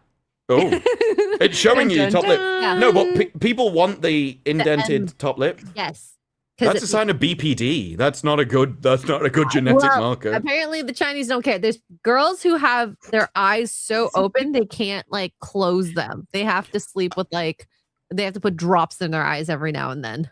I did hear, this was years ago though, so I don't know can't if it be still healthy. happens, but that in a lot of Asian markets, they want Western looks, presumably because of like Hollywood movies and stuff. And so because they have narrower faces, they're actually breaking their cheekbones and like squashing their faces. Ooh. I haven't heard of that. This was years ago. This is also like, you know, a lot of things makeup can do, but you know, people get lazy, I guess. Well, also, makeup probably, if we've learned one thing over the last 10 years, is that just because makeup can do it doesn't mean it should. And it actually makes you No. look Fair worse. point. Instagram face, I despise. I liked the 90s nude makeup look. That was where I was happy. Anything after that, we're into It's drag very queens. pretty. Yeah. Maybe I'll compile like- a list of some of the crazy Chinese surgeries that I have seen in some of these videos. Because to me, it's just interesting because, like, obviously, I just went to Japan. A lot of people put a lot of, you know, effort into making themselves look good. But what happens when it gets too far? Well, also, they have to deal with things like Instagram filters a lot more, because one of the reasons those filters work so much better on Asian faces is because they're designed over there. And so that's why they get filters which just change who they are entirely. And Like, now, whole you have different human being. yeah, you have whole streamers who have careers of just, it's not even their face. They've just got a filter running constantly. Oh, yeah. That's going to be very hard for Disparu, Ian, but he'll try. I was going to say, everyone knows I'm not using a. a filter, because if I was, who'd choose this? Ian, you could just bring us into the bathroom with you. Just pull it up on the phone. She's like, we're not waiting. Pull it up on the phone. We're busy, Ian. We're busy. Can you imagine walking into a public toilet and you just hear us from one of the cubicles? I just hear that. I've always thought that, like, if I would hear, you know, like a Gary stream in the wild, what that would sound like. Oh, well, there was a guy who didn't know I did YouTube videos. I used to play games with him a few years before. And then he's randomly, we not talked in ages, and he randomly messaged me and went, I just walked into my front room and my brother was watching you on the television. Whoa, And I was like, wait. small And world. so that was the weirdest part of my life. And to find out, yeah, someone in Saudi Arabia's brother was watching me on the television, and that's how he found out I made YouTube videos. That's Wow. funny. Wow. I mean, like, you never know. Like, my first Mauler video was 2019. My brother introduced me to him, and I didn't know who he was at the time. And then now knowing him, it's like, oh, he was my first YouTuber that I ever heard without even knowing. Wow. The day. I think the first for me was probably Markiplier. You never forget your first. Probably Markiplier. But like in this sphere, I think it was Jay, and I actually found him on Instagram, and like I just thought his name was funny and stuff, and then we just like kind of made friends, and then I met everybody. Yeah, I thought Drunk 3PO was funny. I was like, what kind of name is that? Like that's when he had like the old. It's stranger when you find out he doesn't really drunk. Yeah, I know. That's the weirdest part of his name. Yeah. Anyways, let's see. You know what? Since we were talking about obsession, I mentioned this in our group chat. I don't think we ever actually talked about it on a stream, but this actress, she was also in Superman and Lois, which I watched the whole series. I actually kind of liked that one. It was definitely one of the better CW shows. She played Lana Lang's daughter in it. But she was a streamer. It was a good show, that. It was. Oh my god, she's such a good player. That's the crazy part, and she can be a successful streamer if she wanted to now. Especially, I mean, I don't know. She could have been before, but now if she goes back, you know how well she would do. And yeah, she's actually good. Well, I mean, she recently set up a YouTube channel, and you can see the results for yourself. Oh yeah, 8 days ago, okay. 236, 6 days, 1 million, 1 day, Wow. 100K. Yeah, And that is just off the back of the movie. These are old streams, I'm sure. Yeah. Well, maybe, but they're like recent videos. There are no other videos. There's a few shorts now, but there was only one like 2 days ago. So it's a brand new channel. And she's definitely monetized by that's her. now if she wasn't before. So, Oh yeah, she could have got monetized from this. 236,000 is easily enough. Oh yeah. So that's interesting. And she's doing it right. Like that stupid art director that was like, "Wow, I only got paid this much and boo-hoo," instead of just leaning into it and getting more jobs and making really good money because you were an art director on an extremely successful film. She's not saying anything. I know she didn't make a ton of money, but I'm sure she got made like 20K. Yeah, that's a for an ton, but like actress, that's not a lot. But she hasn't done a lot. You know what I mean? Like she was in the Superman and Lois, but that's the only thing I know she was in, and it was fairly successful. Like I said, I liked it. And then now she's doing the right thing. Like she's leaning into the popularity right now. She's not complaining. She's gonna go back to streaming. That I think is so smart because she'll probably get more roles. She could become a scream queen, kind of. You know what I mean? She may become someone that does more horror movies, which totally fine. That works for you. You know how much money these people still make too? Because think of movies back from like the 80s that are cult classics. Like Chucky, for instance, a Child's Play. That actor that played Andy, he was like 6 when he first started, and he's done stuff as an adult, like in the show and everything. But he would go to these conventions and make a ton of money, and he was a kid when he did it. Yeah, but we've also found out from actors how your social media is taken into account with the roles that you can get. Yeah. So doing things like setting up a YouTube and proving that you can pull in 1 million views on a Let's Play The Last of Us Part 1 is like impressive in itself. So she's using that to leverage into the future. She will have made the money she made as an actress off the YouTube channel. So you've got other income revenue there. And you really have to ask, okay, so you were unhappy with your wages. What's the best case scenario? They double it. It's probably about it. They just give you a bonus of your entire wages. Quite generous. Markiplier did that. He said when he did it, he just took their wages and just doubled it and gave it back to them. One thing to yes. So did he do that during the time in the theater? I don't remember the order of things. Or did he do it after the theater run was finished? He wasn't in the theater as long, so I assume he did it afterwards because I don't know when they get the money and stuff. I only remember it was in a podcast interview. He said that's what he did. He just took the wages and doubled it. That's why like this girl should have shut the F up until afterwards, because like if something were to happen, it would have happened when the movie is out of theaters. Yes. And now you shot your own foot. There is the issue that the creator of Obsession doesn't get the box office because they sold the movie for $15 million.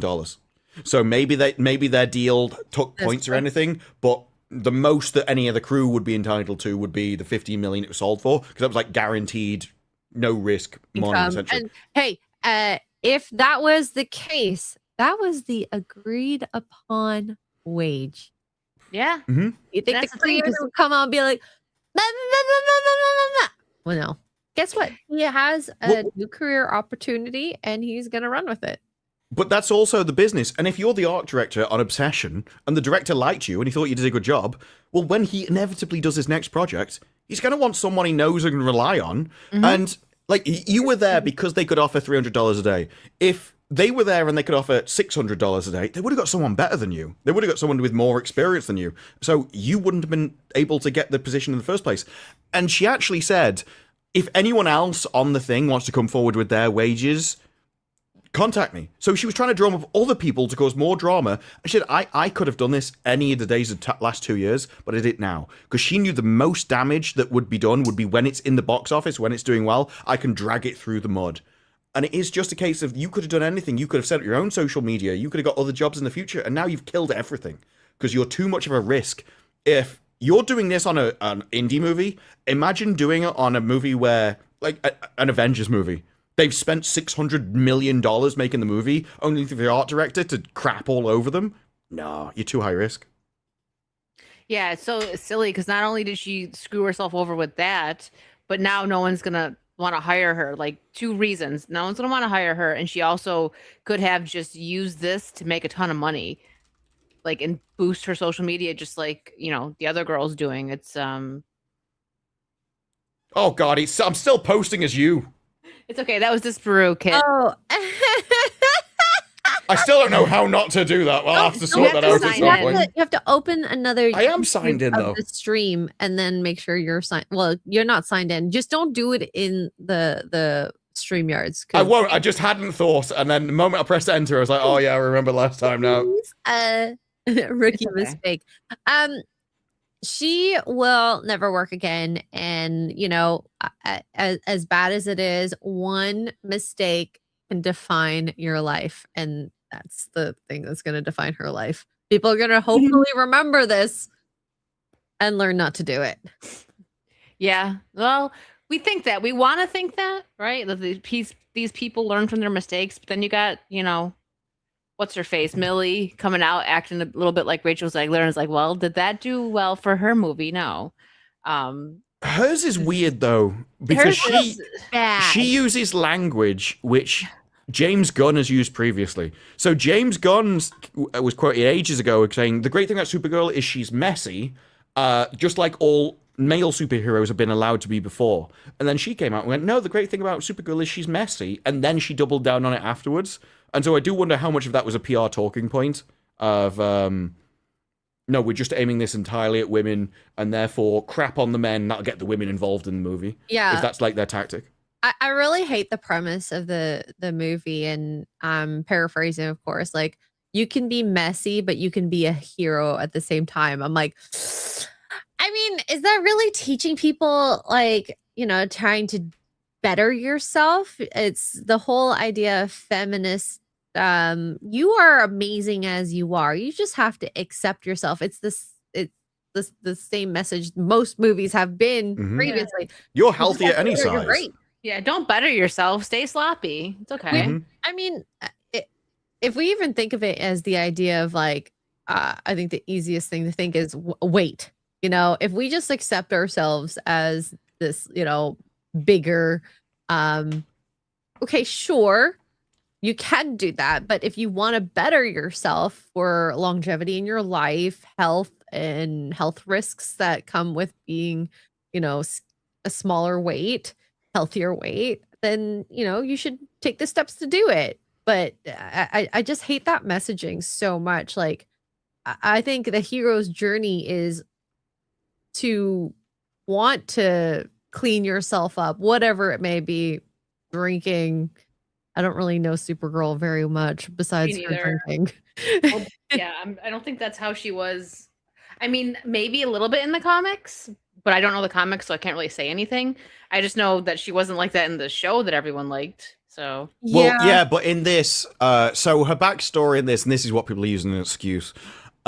She got trapped on like part of Krypton or something, and so she watched loads of Kryptonians die basically on this shard of the planet, and that's where her trauma and stuff comes from. And like, see, that's why she's not this like happiness and light and is miserable with all the trauma. Like, yeah, but I also don't care, because you could just write her without all of that. You could write her as happy and bubbly and never had any trauma.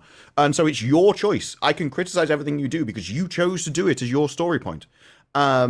And so it's not just, oh yeah, so it's not about self-improvement. You want to drag everyone down. You want to lessen everyone else to make you feel better as the writer in comparison to you. It's basically just social sabotage.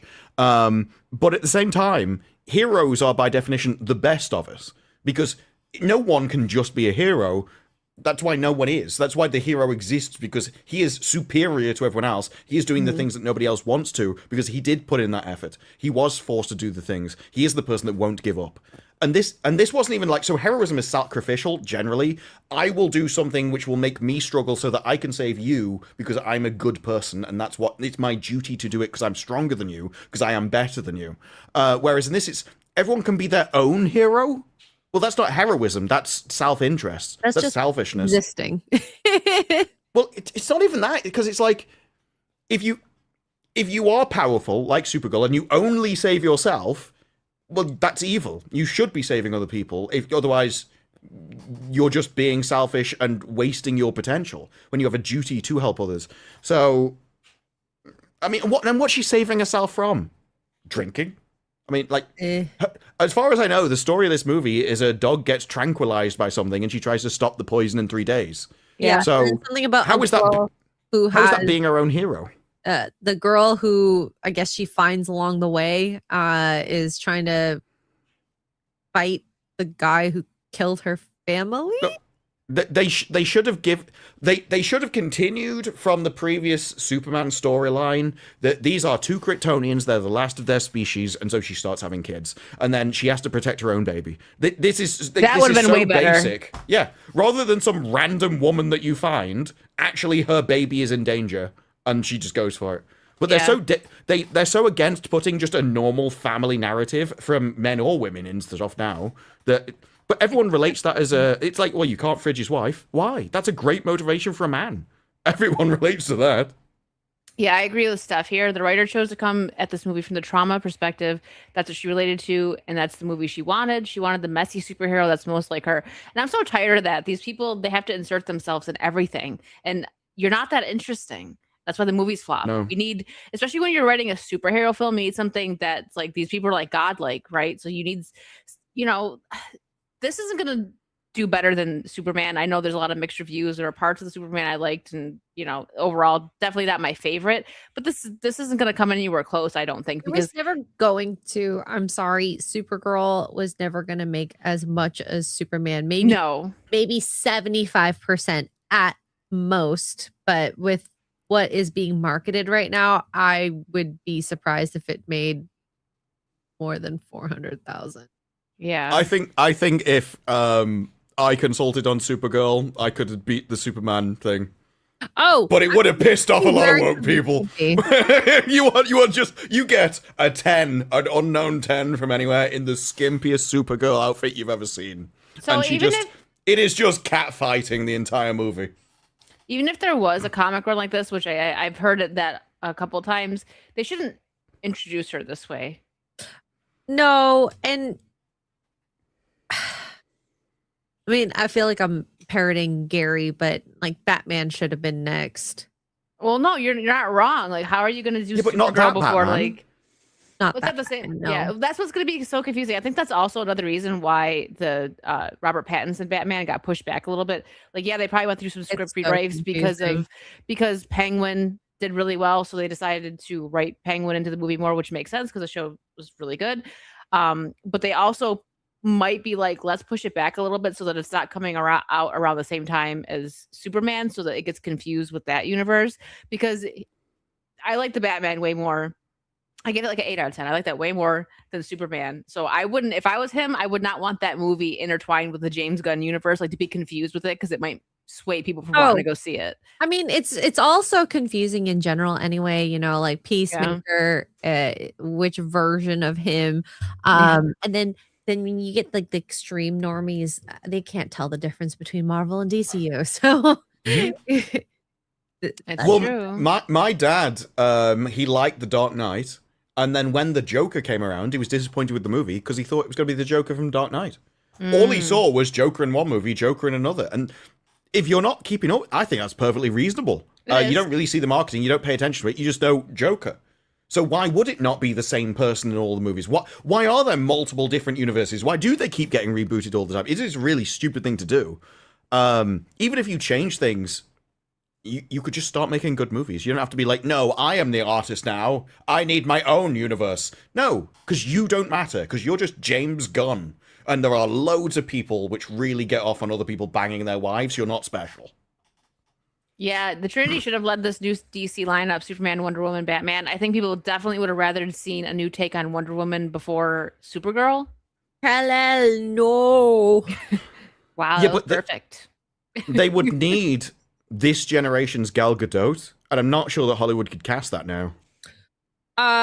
Successfully, I mean, how old is Anna de Armas, like in her 30s? She's like, I thought she was 40 something. Okay, never mind. I didn't know how old she was. It was just the first person 38. to my mind. Okay, I was gonna say I think she's almost 40. I think you would need someone in their early 20s. But yeah, For Wonder Woman, if you Yeah. I couldn't think of anyone in Well, their I think it'd have to be like an unknown. Maybe they've done a couple of movies, but nothing major to be in the mainstream. I think we are really missing in Hollywood just new unknowns coming through, so you always have new people. Like, we're still casting Timothy Chalamet, Zendaya, Tom Holland, and everything. Yeah. I wish Dua Lipa was actually good in the did you watch that movie that she was in with Henry Cavill? Because that one didn't do well, so I'm just assuming that she wasn't. Which one? Dua Lipa was in one. I didn't see that one. Do you mean Argyle? Argyle, yeah. I didn't watch it, so I don't know. I didn't watch it, but I saw a clip of someone like ice skating on chocolate, and it looked pathetic. So I was like, no, I'm not watching that. She could have a look for Wonder Woman, possibly. Body wise, I think she would look great. Don't you dare say Rachel Zegler. Dumb old bear, no. I was just about to yell at you too. You've Oh triggered the God, entire no, panel. no. No. I mean, this is the photograph I'm looking at, and no. Dua Lipa? No? Okay. Oh, I thought you were saying no about Rachel. We will leave this open to the crowd, but no. Oh no, That's a awful photo of her. that is a bad picture. That was on her IMDb page. Oh, damn. She looks better, I swear. Drew was like, absolutely not. Yeah, look, this is a full IMDb page. Without me clicking anything, you can go on it, check yourself. That's her primary photo. She should have chosen What? that's What about what's that actress's name? People were like trying to throw her in the running for being one of the X-Men characters. She was in that movie that you loved, X-Ray, with Demi Moore. The substance, that the younger girl. Ooh, What about her as like Wonder Woman? I think that her being cast as some kind of superhero wouldn't be a bad idea because she's really pretty. She's got a nice body and everything. I would have to see her she's in young. action. I mean, she could dance. That can be trained into her. Yeah. Here, I'll find her. Don't worry. Just for hold on. Go to a very Scandinavian country, walk down the street, and pick a woman. It's basically all you need to do. Like all this, as long as you're like limiting it to certain countries, it's like no, you want like the hottest people in the world for that kind of thing. I think that's what Hollywood all should be. Every single person should be like one of the hottest people in the world, unless they're doing like comedy roles. Because in comedy, having a weird face helps. But apart from that, yeah, it's Margaret Qualley. I don't know if I'm saying her name right, but here, this is her. I'm saying she seems kind of tall, and like Wonder Woman's supposed to be kind of have like that Amazon vibe. You know what I mean? I think she'd be pretty. I haven't seen her do anything besides The Substance, so that would also be. You have to see her acting. Her in a role like that. I mean, come on, Gal Gadot couldn't act, and we all didn't realize it for years because she yes. was good as Wonder Woman. Yeah, that's what I'm saying. So I don't know. Do you think, Disparu, that she'd be a decent choice or no? I'm always dubious of professional model photos because they're generally run through I mean, Photoshop. she's That's why I gorgeous prefer in like The red Simpsons. carpet Here, Trust let's things. see. Trust me. She does seem to have like moths in her wardrobe though. Ate her dress. What does that even mean? Yeah, there's 8 holes in the dress. Oh, I see. You should the outfits that she wore for her like workout videos were like, whoo, dang. Here. There's a red carpet picture. Oh, Yeah, I'm but not you sharing. also have, if you're gonna do another Wonder Woman, you should just copy Gal Gadot's outfit. This is a red carpet. Yeah, why would you ever pull your hair back on the red carpet? I knew he was gonna Totally say knew something. he was gonna say Yeah, that. so did I. Totally knew he was gonna say It's like that. you have immediately dropped points, and so it's like I don't think it would even be fair for me to judge with your hair back. Can you find her picture of like when she's all like dolled up in the substance, like in those like big Yeah. dresses? What's her name? Margaret Qualley, Qualley. She's popped up. Yeah.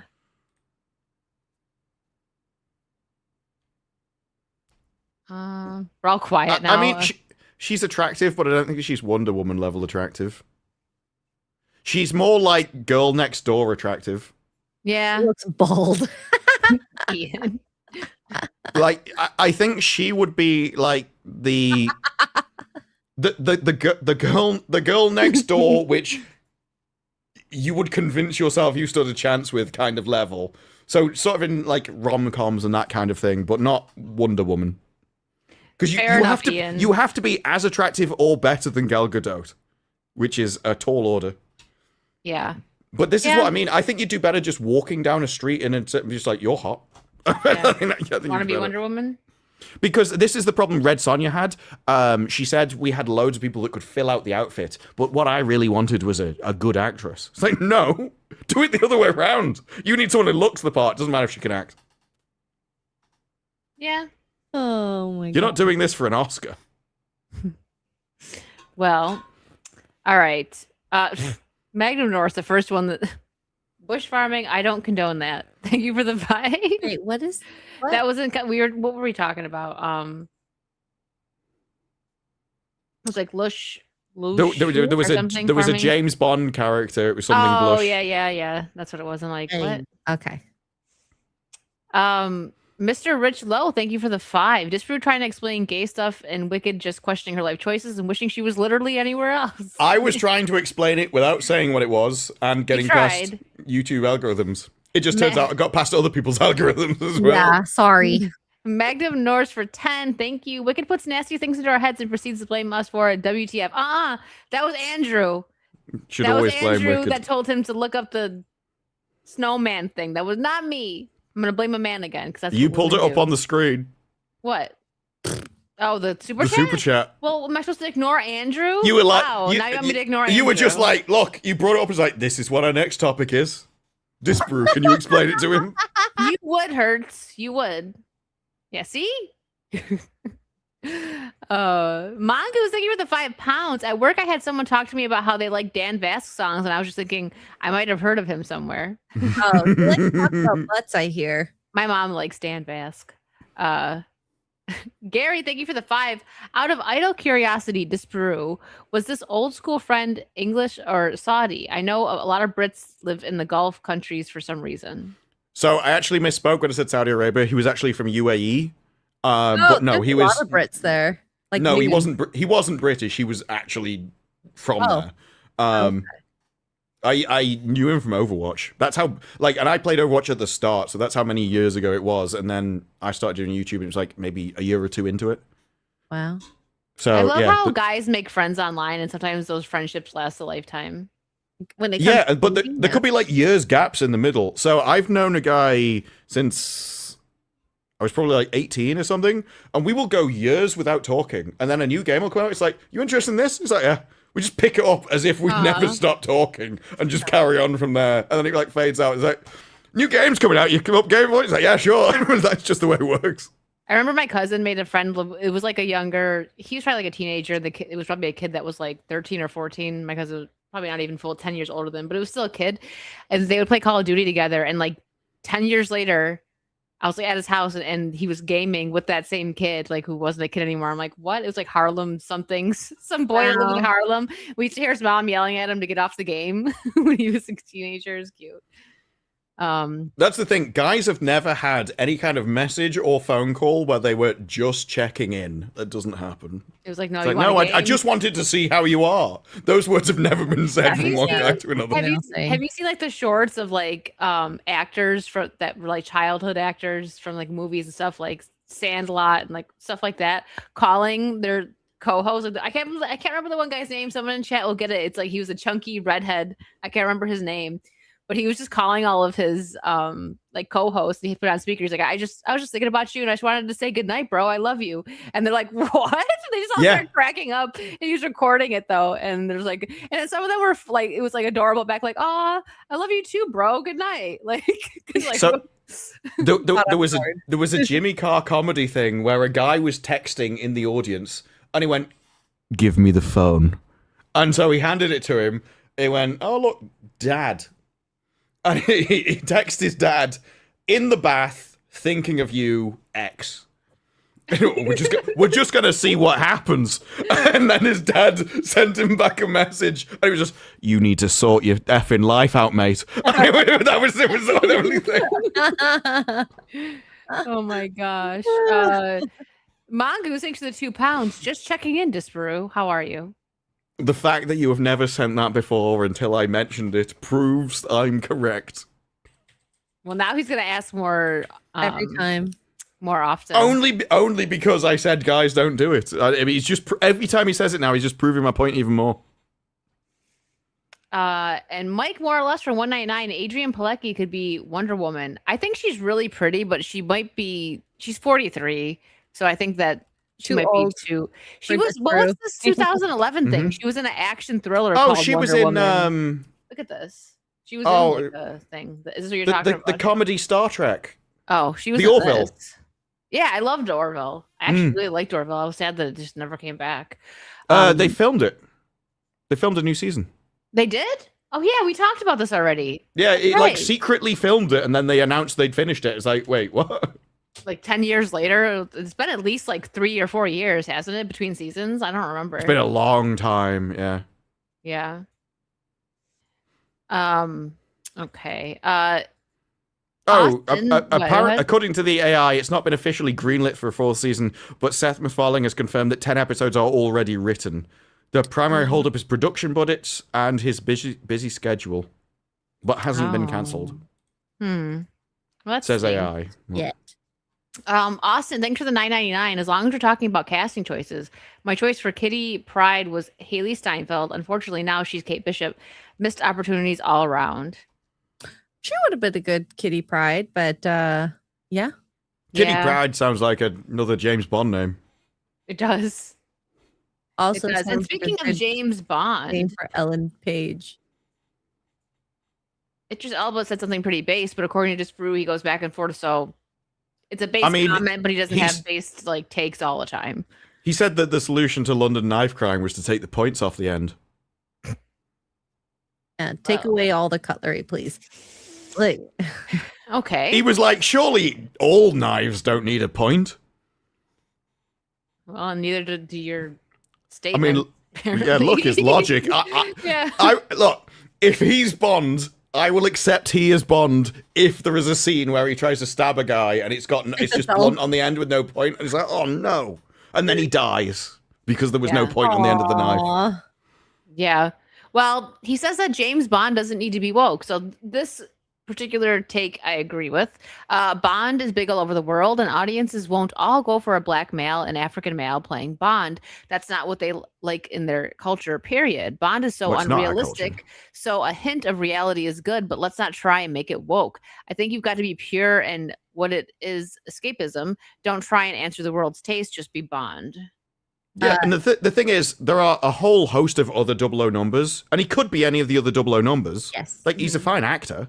Yeah. But James Bond is a specific person. And you could have headcanoned before that all of the different people were Bond over the years, or it was a title cast. Well, I think most people, I always did, cast it as it was the same person. It was just spawned over the years in different time periods and stuff. The issue they've got is that because Daniel Craig killed Bond, that headcanon no longer works. And so it's almost as if they were forcing something like this, as if, no, we have written into it that it's not the same person, and you can no longer deny it so that we can cast other people. Because Barbara Broccoli was always like, it can never be a woman, but it can be any type of man. That was always her aim. Yeah. Yeah. That's a decent take, but she's still I hate Barbara Broccoli. I think Yeah. she destroyed the franchise. She came in with GoldenEye, and GoldenEye is just where all the Bond movies start to go downhill. Coincidence? Or broccoli? I mean, it was broccoli. It's one like a of the Scooby-Doo worst thing. You take the mask off. Mhm. It was broccoli all the whole along. Yeah. Oh man. All right. So let's jump into the Elon Musk topic here, because people seem to be pretty mad that he is a on, like, the trillionaire. downfall, guys. See- I don't understand. Like he's this is the worst he's ever done. What kind Andrew- of Andrew Matthews says Elliot Page for Bond. I'm like, no, Elliot Page should be Helen of Troy and a Bond girl. I much prefer pissing everyone off, including Elliot Page. based? So yeah, you can be in Bond, but only as a Bond girl. But this is like such a like hater like thing to write. That was the Globe and Mail's Canadian national newspaper. SpaceX is set to make Elon Musk the first trillionaire. Here's how to properly hate him. We're jealous. So you should, like, what kind of You know what? Oh, is that his Chris- name? Chris Gay? Okay, Chris- never mind. Mr. Gay. So- No, It's all coming together. SpaceX Elon is worth more than was it Canada? Probably. Yes. Yes. We don't even have to look it up. Yes. So the thing is about this, there's a reason why in the chat, in this chat that we have, I put an archive link, and that is because they changed the title, which means they knew they'd gone too far, because this is the title The now. internet is forever. Sorry. Yeah, first Chris trillionaire. Gay. Is that a bad luck for capitalism? Wow. And I had to go back to the way back machine to see the original title. Because there was someone in the Twitter comments who's like, oh, it is actually a genuine thing. Because I looked up and said, oh, this looks fake. So then I had to double check myself. And if you change the title, either it's not clickable enough, maybe, Or or it's too you far. realize you went too far and had to row it back. Yeah. Maybe a bit too honest, in fact. The mask Oh. slipped a little bit too much. Your politics is coming out real clear here, there, sir. Mhm. You're gay. And how are you supposed to convince people if they already know what you are? And then Well, this and actually. is it really bad for capitalism to show that you can make this much money? I don't know. Well, money is essentially it's keeping score of the value that you give to other people. There is some exceptions to that, like the stock market is just purely extractionary. And so you're not actually giving value to anybody at all. It's just going up but that's more of a flaw of governments and what governments do to economies and inflation, because they just inflate the money supply. So that's a flaw of the system, not capitalism, because capitalism is just free trade. Governments have Exactly, nothing to do with Rachel. it. Don't be jealous. Work harder. I think Craig's tweet was actually pretty good here. People are mad that Elon Musk is the world's first trillionaire and scream, God bless you, and scream. I couldn't mute myself in time. I was like, oh no. You just knocked everything over trying to do Yeah. it. And they scream that he needs to pay his fair share. Meanwhile, his companies employ over 150,000 people, just created more than 4,400 new millionaires with the new SpaceX IPO alone, and pay tons of six-figure salaries every year. On top of that, Musk paid about 11 billion in personal taxes in 2021, more than the entire GDP of dozens of countries, and he expects to pay over 500 billion in taxes over his lifetime. I agree. Where are He you- wants to redistribute his wealth for us poor people. Like if he just gave us all money, then we'd all be rich. Yeah.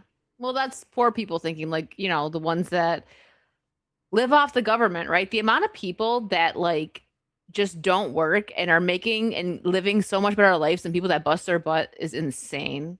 It's actually sickening. Well, it's one of the craziest things, and like I've watched a lot of like Caleb Hammer Financial Audit, and just like the exposure of what people waste their money on. It's actually really sad. But strictly speaking, equality of outcome has nothing to do with fairness. Wait, what? I love that line. It's like, yeah, we should just strip him because it's unfair. What these people mean when they talk about fairness is, I'm envious because he's superior to me and he makes more. Because he's smarter than me, he's better than me, and he deserves more, and I want it. And I realize I can't get it any other way, so I want to steal it off him by force. Like, all of this stuff is basically Chris Gay going, I know I'm never going to achieve anything, and it makes me feel horrible. I know I'm pathetic, weak, vulnerable with a chip on my shoulder, and it makes me hate myself. It is one guy who is looking at the world, and he's like, I wish I was him, and I hate him for it. All of this stuff is... Rather than focusing on themselves, this is why they have the attitude of you don't need to self-improve. Because as far as he's concerned, he is equal to Elon Musk. But Elon Musk has more, which means Elon Musk has done something horrific to him to oppress him, to steal from him. And everyone else is looking at it the other way. It's like, no, if you improve, if you actually work on yourself, if you be better, if you do something worthwhile, you'll make more money. And that leads to a far more satisfying and helpful life because you're constantly making yourself better as you go through the world. Whereas he's like, no, but I just want to sit here and slob out on the sofa and write on the Globe and Mail and then wonder why I'm not a trillionaire. Well, maybe it's just because you're worth less. Maybe that's just your lot in life. Maybe that's all you're going to be because you won't do the work. At no point did you ever apply. There is actually, there was a story for SpaceX. They've made thousands of millionaires. Like overnight, cafeteria workers. Yeah. There's a welder who got 10,000 in shares and was able to take more shares because of like get stuff getting taken off his wages and being put into stocks. And he made like $900,000 from the IPO as a welder, a random immigrant to the country who came in something like 13 years ago. Other people can do it. Why can't this writer at the Globe and Mail? Because just like Supergirl, he hasn't realized how amazing he is yet. I think he's just messy. Needs to realize. He's just messy. You're right. Maybe we should get him one of the Supergirl cups. It might help. Well, you also have, if you took Elon Musk's money and then distributed it across America, you wouldn't have much more money. No, and people wouldn't use it wisely to better themselves. They would blow it on, we've even seen it with like, say, EBT stamps. How many people were going to get their nails done and their hair done, and some of the foods that they were buying were ridiculous.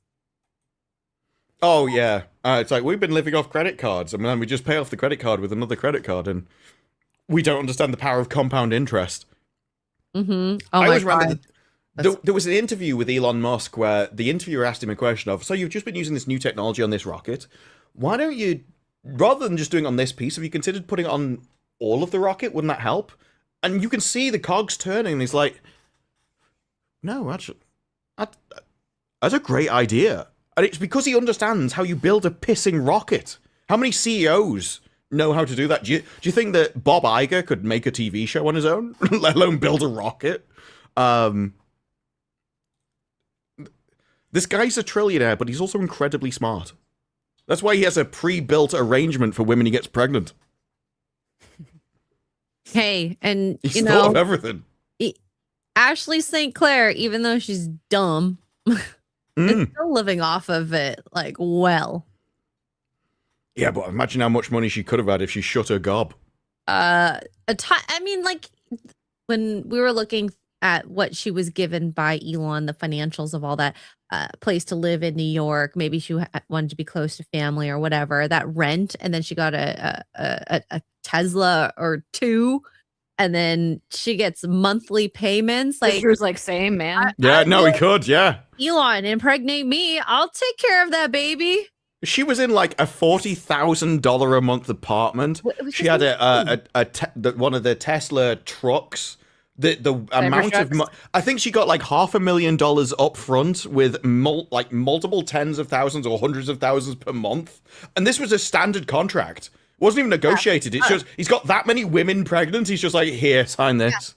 All I know is if Hokey. I were to get pregnant, I would be like, okay, let's go find a house in, excuse me, in a sneeze. small little town, very cheap, and I'll just keep raking in that money, and I'll move all my family to live with me at that rate.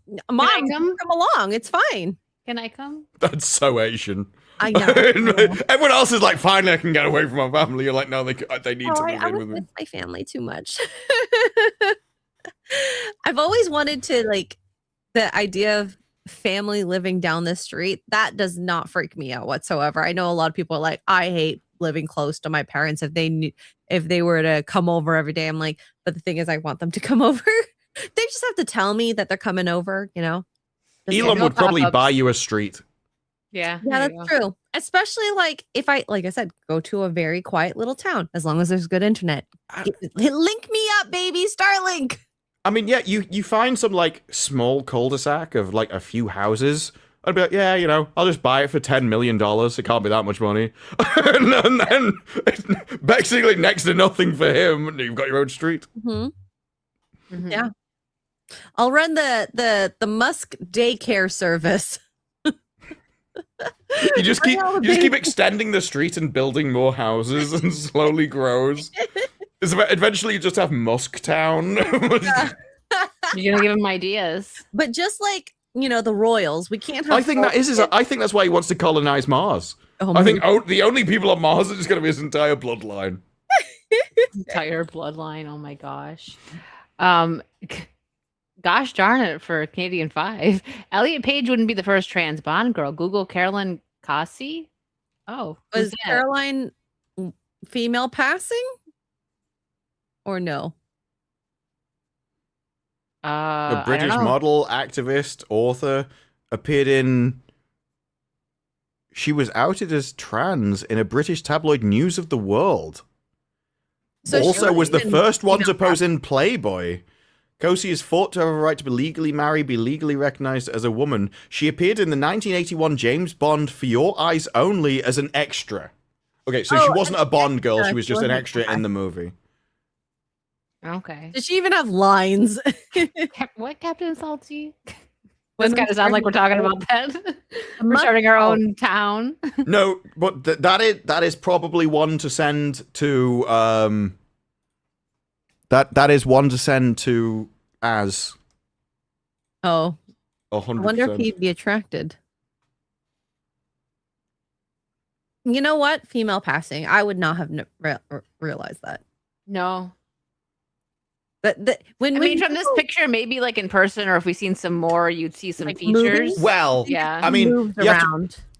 This is perfect makeup, perfect lighting. You've chose your own angle and discreetly hiding your chin, hiding the Adam's apple. Yes. Yeah, true, true.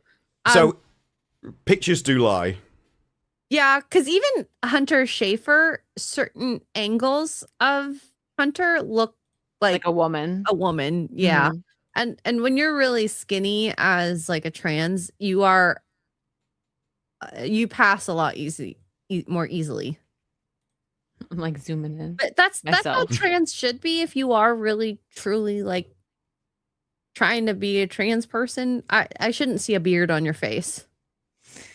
Yeah, so I love how Ian had to add fart into there. The less you get to pick your own angles, the more you're like, okay, you remove the hair. Yeah. Yeah. He's like, I'm gonna find one that really makes you go, yep, there it is. There it is. Oop, there it is. Adam's apple doesn't lie. Although I think I read somewhere on Twitter, and Twitter is always real. Adam's apples are getting smaller on men. Because men are getting more feminine. Yeah, testosterone. You're also living in a society that doesn't allow you to do, like, everything is constantly feminine, so it's constantly being like, no, you can't say that, you can't do this, you can't do this, you can't do this, you can't do this. So it's gonna happen. You also have things like the pill. The pill is a forever chemical in the water, so everyone's consuming it. The more you find out about the pill, the more it seems just bad for all of society and every single person. Hey, you know what? Drinking cleaner water, I feel like is important. So It's very important. at least try to have a filter. hmm There's some crazy water filtration systems. Reverse osmosis removes every. I've heard that reverse osmosis removes so much you have to add stuff back in. No, because Yeah, You're not supposed to drink osmosis pure removes water. everything. So you're removing the big and small particles, including minerals, and you need minerals in your water in order for it to process through your body. Otherwise, you're actually, I forgot what it's not dehydrating. There's a word for it. But you need the minerals in water. Personally, I like my water with a side of microplastics that go straight to the balls. Microplasticky balls. Mm-hmm. It's like a Doctor Who episode. I'm hoping they come to life. Be some crazy, like sci-fi. I can do both. You could imagine Doctor Who having to figure out the microplastics, and it's actually alien technology to control humans. Would it be like the Christmas special where the plastic was living plastic that could be controlled remotely? Yes. I think it was the first Eccleston episode, that one. Rune, thank you for being a member for 5 months. They haven't mentioned to people about all the Tesla ex-employees that are now millionaires. Yeah, because I actually mentioned that. well, I think they mean, unless, I don't know if you're talking about us or if you're talking about like the articles and stuff. No, but I would assume that Mr. Gay probably thinks that if you work for Tesla or, SpaceX or anything Elon, that you're co-signing him and therefore you're evil. So you don't count. Your existence doesn't count to them. Yes. They can't have any positivity. It goes against their narrative. Mad Cabal, thank you for the 10. The Democrats that are crying about this net worth are the ones that made him his fortune with their EV tax cuts and EV mandates that got people and forced companies to buy millions of Teslas. Yeah. Well, it's always, it's very commonly brought up with Elon that basically all of his companies are just run off government and military contracts, which is just government contracts. But it is those people which love big government and love all the money and love taxes. So pick one. I mean, personally, I would dismantle all of it. So this is hilarious. Suck, thank you for the 2. Derek Jeter gave gift baskets. Elon gives Teslas. I vaguely remember hearing about that. That's funny. One of my favorite Tesla moments is where Elon's like, no, this car's bulletproof. And then Joe Rogan's like, yeah, but can it stand up to my bow? Yeah. It's like, yeah, I mean, it's bulletproof. It's like, yeah, but what about my bow? It's like, no, it's just a bow.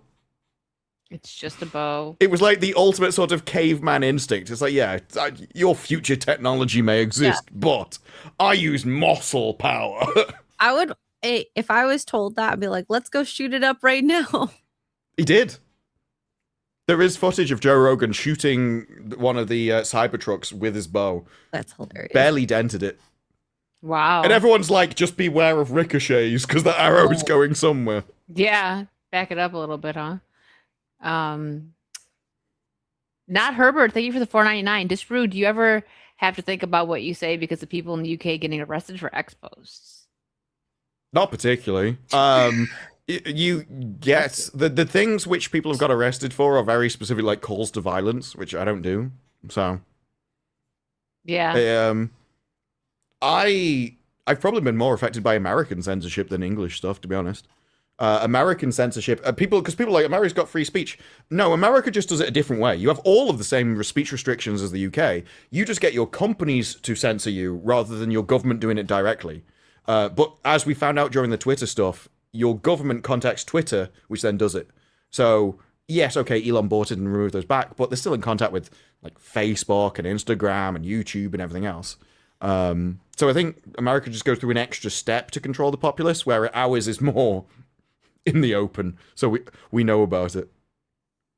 Yeah. Also, the way I see it is, if someone arrests me, what am I gonna do? You know, if the Eye of Sauron turns to you, you don't have any power. There's nothing you can do about it. So I don't know why I'd worry about it. Disbrew, what kind of guy would you be in prison if you had to go to prison? I had this talk before. I always liked Gary's post of, you don't really want to pick a fight, but if you have to fight, you might as well go down fighting. You actually have to go down fighting, otherwise you're perceived as a bitch. Well, that's the thing. Either you give in forever or this. And the way I've always been in life in general is you let stuff go up to a point, and then like, But if this happens, and then you just set a red line, it's like, oh, okay, here we go. And after that, it's just like, whatever happens, happens. It's definitely like if you are found to be easily bullied, people are going to do it to you all the time. That's why I'm going to be with Big Bertha, and she'll take care of me. Mm-hmm. You're going to hold her. You're going to find the biggest woman in the prison and hold her pocket. Yes. Yes, I will. It's better to be one person's bitch than everybody's. Exactly. I'll do Fair it point. necessary. Watch me end up being like the Big Bertha, though, if I went. She's the one taking everyone down using her kung fu skills. That is a very woman plan, though, isn't it? It's like, look, if I go to prison, I'm just going to eat all the food, and then I'm going to be the person. It's like, at least I get to eat all of the food. I'll beat someone down if need be, okay? Wentworth actually did an interesting thing about that. It's one of the few times where sort of the whole trans stuff actually played a role. So the enforcer in the women's prison was a trans woman, which makes absolute sense. Of course, that's what it would be. And so people were actually playing around that and became part of the story and made absolute sense. It's like, yeah, they've got an advantage and they're taller. It's the person you would want on your side. Yeah. Well, switching gears here. This was Ben Affleck. You put this in the chat, just I think. Talking about how actors have no job security. I'll just play the clip instead of reading it. Never did. It's contract work. Yeah, it's confidence. And at a certain point, I had Now it's repeating. and that was really what kind of Wicked. Wicked. Oh, I'm so sorry. Yeah, I'm repeat like, it. I So- didn't realize it. I didn't realize it. My bad. Yeah, so the he's come out with a lot of things. I probably even put a few in there, but this was something we found out during the strikes. Yeah, there's 130,000 people in SAG, only 30,000 work, even less than that, work enough to get like healthcare, and so it's an incredibly competitive industry. And now think about that for every Rachel Zegler. Like these are people that won the lottery and then killed their career because he says if you do a film that bombs, it's over. You might not get any more work. Didn't she go back to Broadway? Yes. Before she even had all that, she was gonna set to the Evita role. Was it? I don't know if it was before, but yeah, she doesn't seem to have done anything after Evita. Evita didn't move on to Broadway like they were hoping because it was all planned off in advance and stuff. So there actually wasn't a path for it to go there. So she's kind of just been. There's no more movie roles. She's still appearing at some fashion events and stuff, so she's still clearly in the public eye. People are thinking of her. So whether she'll try and make a comeback, I don't think she can. Like she just like the art director for Obsession just shot her own foot. Like she is known as unruly and won't listen. And if you have to worry about someone going off the deep end with marketing, talking about wars and stuff when like you want to concentrate on the good parts, this movie. She didn't single-handedly bomb Snow White, but she really didn't help it either. She definitely didn't help it. I think she did single-handedly bomb it. I think the reason it came in that low is because of her. It would have come in low anyways, given... I don't know, because it's a huge IP. I mean, yes, it wasn't a good movie. I'll give you that. But opening weekend, nobody knows the quality of the movie, right? It's all people that just turn up. And so I think it would have had a bigger opening just to see, it's Snow White's come back. Okay, I can give it that. The drop off would still occur, but it would actually be a more drastic. So maybe they could have made it another $10,000 to $40,000, or not 40,000, 40 million. Yeah, not pocket change. But it's just it does. I do think this matters because it's like, okay, so there's 130,000, which already a really low amount of actors that do every single piece of entertainment. Everyone that does all the entertainment is in that union. Then only 30,000 have more than a couple of lines, and that's still every single piece of entertainment in America, which is exported internationally. And then out of all of that, the ones that you see are probably the cream of the crop. They're the biggest ones with the most actors and everything. And you're still seeing actors that you don't like? How does that even happen? Like, out of the entire world, narrowed all the way down to such a small number of people, you should like every single one. These people should be the most attractive, the best at... You should never see a bad actor. they should all be PR trained to the extreme. They should be massively professional. You shouldn't have random degenerates that get caught taking drugs somewhere that ruin their own career path. The fact that all that happens means someone in Hollywood is messing up massively because you have a huge pool of people. And you only need to select a few. I agree with Mo that contract workers that complain about contract work don't belong in that area. They don't have the emotional and mental strength to handle it. Yeah. I mean, I don't know if what's his face was necessarily heavily complaining about what it's like for him, but just in general, the structure of that field, it is what it is, like it is contract work. You have to plan for it. If you don't plan for it, then you're stupid. It's just like NBA players or whatnot. A lot of the sports players, they'll get this money. They have a career of like 1 to 10 years and then blow all that money off and not have any savings afterwards. So yeah, this was part of a larger interview. And I think he was more just describing the reality of the situation rather than complaining about it. Because obviously, he had some tough years, but overall, he's been incredibly successful. Yeah. Especially of late. And he also goes on later to say things like, I think it's the duty of actors. If you do a movie that does really well, you give bonuses to the crew because you know that they're on hard times. They don't know when they're going to get work and everything. And so you have to make it viable. And he even says, not for them, for entirely selfish reasons, because if it's not viable for them, they need to go and get another job, and I need them to make my movies. So he says, for purely selfish reasons, you want them to be paid enough to stay in the industry. So his interviews, both him and Matt Damon seem very in tune with Hollywood, and they just say it. They just describe it how it is, which is kind of refreshing. I believe they actually roomed together during their early years. Yeah, I think I don't know if they're still really good friends, but they were. They did some films together. And this is just the nature of the job. There's multiple people who I know in different industries that are similar to this. Another one is the real estate industry. How often do you make a house sale? Right? So whatever you make from one, you have to make it stretch because you never know when the next one's going to come in. So that's just the world. Are they complaining? No, but there's lots of stuff like that. Every time I walk through an airport and I see the Rolex thing right there, and I'm like, how many people are walking to an airplane? Like, I could really do with buying a Rolex right now. And I'm like, there's no way that shop is selling many watches. Mm-hmm. Just an impulse buy on the way through the airport. Rolexes at the airport. That's insane. I feel like we give Keanu a lot of love, but yeah, we gave most of the money for the Matrix to the special effects crew because they're barely being paid. Mm-hmm. Yeah. Regularly, he's bought them like motorbikes or some kind of bonus. Watches. He's also been known that he wanted, I can't remember who it was, he wanted a certain actor as part of a movie, but the actor was asking for too much money. They couldn't afford him. So he took less pay so that his pay could go to the other guy. And then when the other guy found out, he also took less pay to match Keanu's, and they donated it to a charity or something. I can't remember what it is. I think it's the guy he acted with in what was it? Where he was a lawyer for Satan. Oh, Constantine? I think it was him.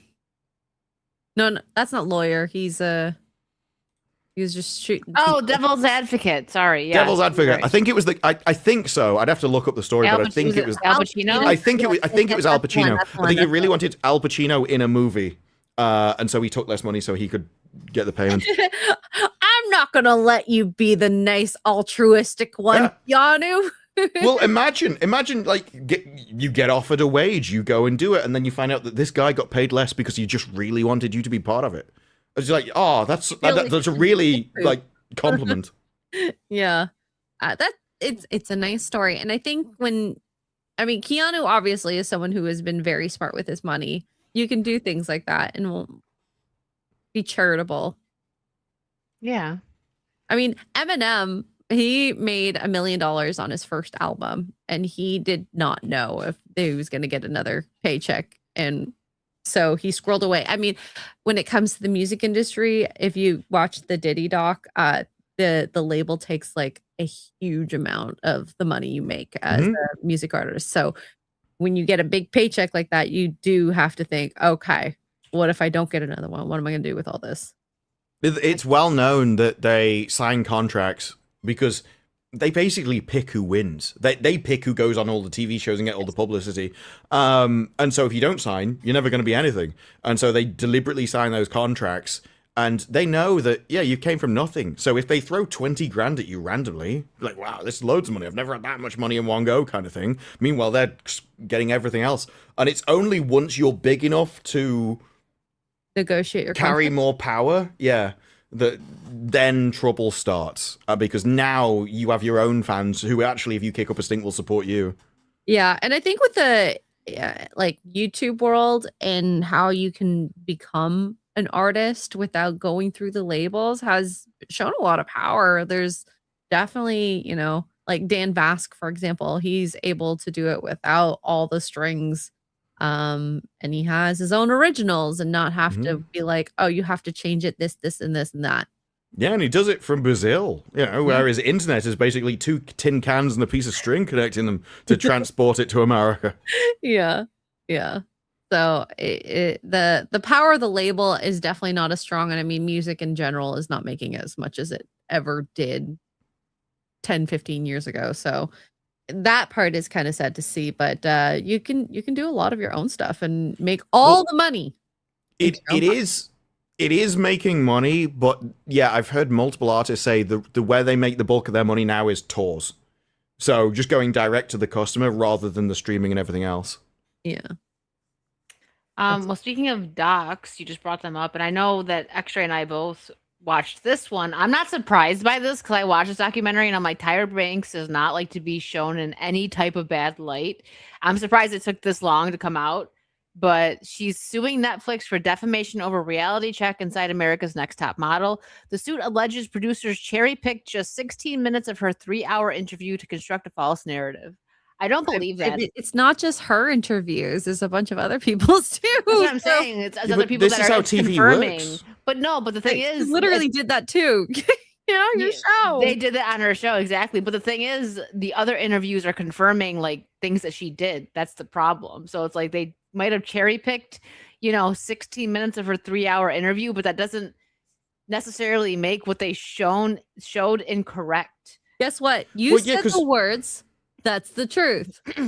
Yeah, like I don't know how else you're supposed to do it. So recently I covered a Michael Shanks interview with Dial the Gate about Stargate, and theirs was like a 40-minute interview. My video in total with commentary and other things was like 20 minutes.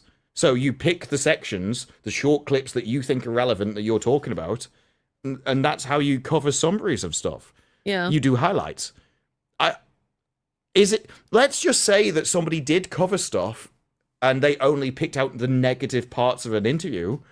I still don't think you'd be able to sue over that because they did actually happen.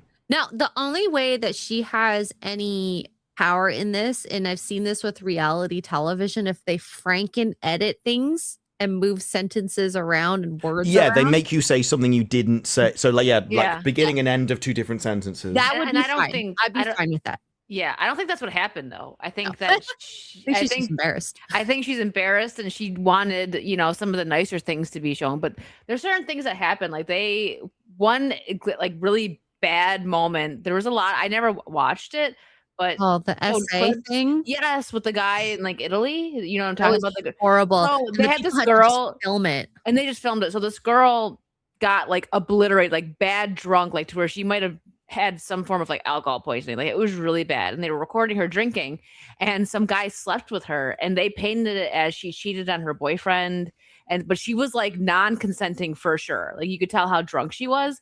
And then the next day Tara like meets with the girls and talks with her, and she's like, you cheated on him, huh? And she's like, it was really bad, but it happened. It was on TV.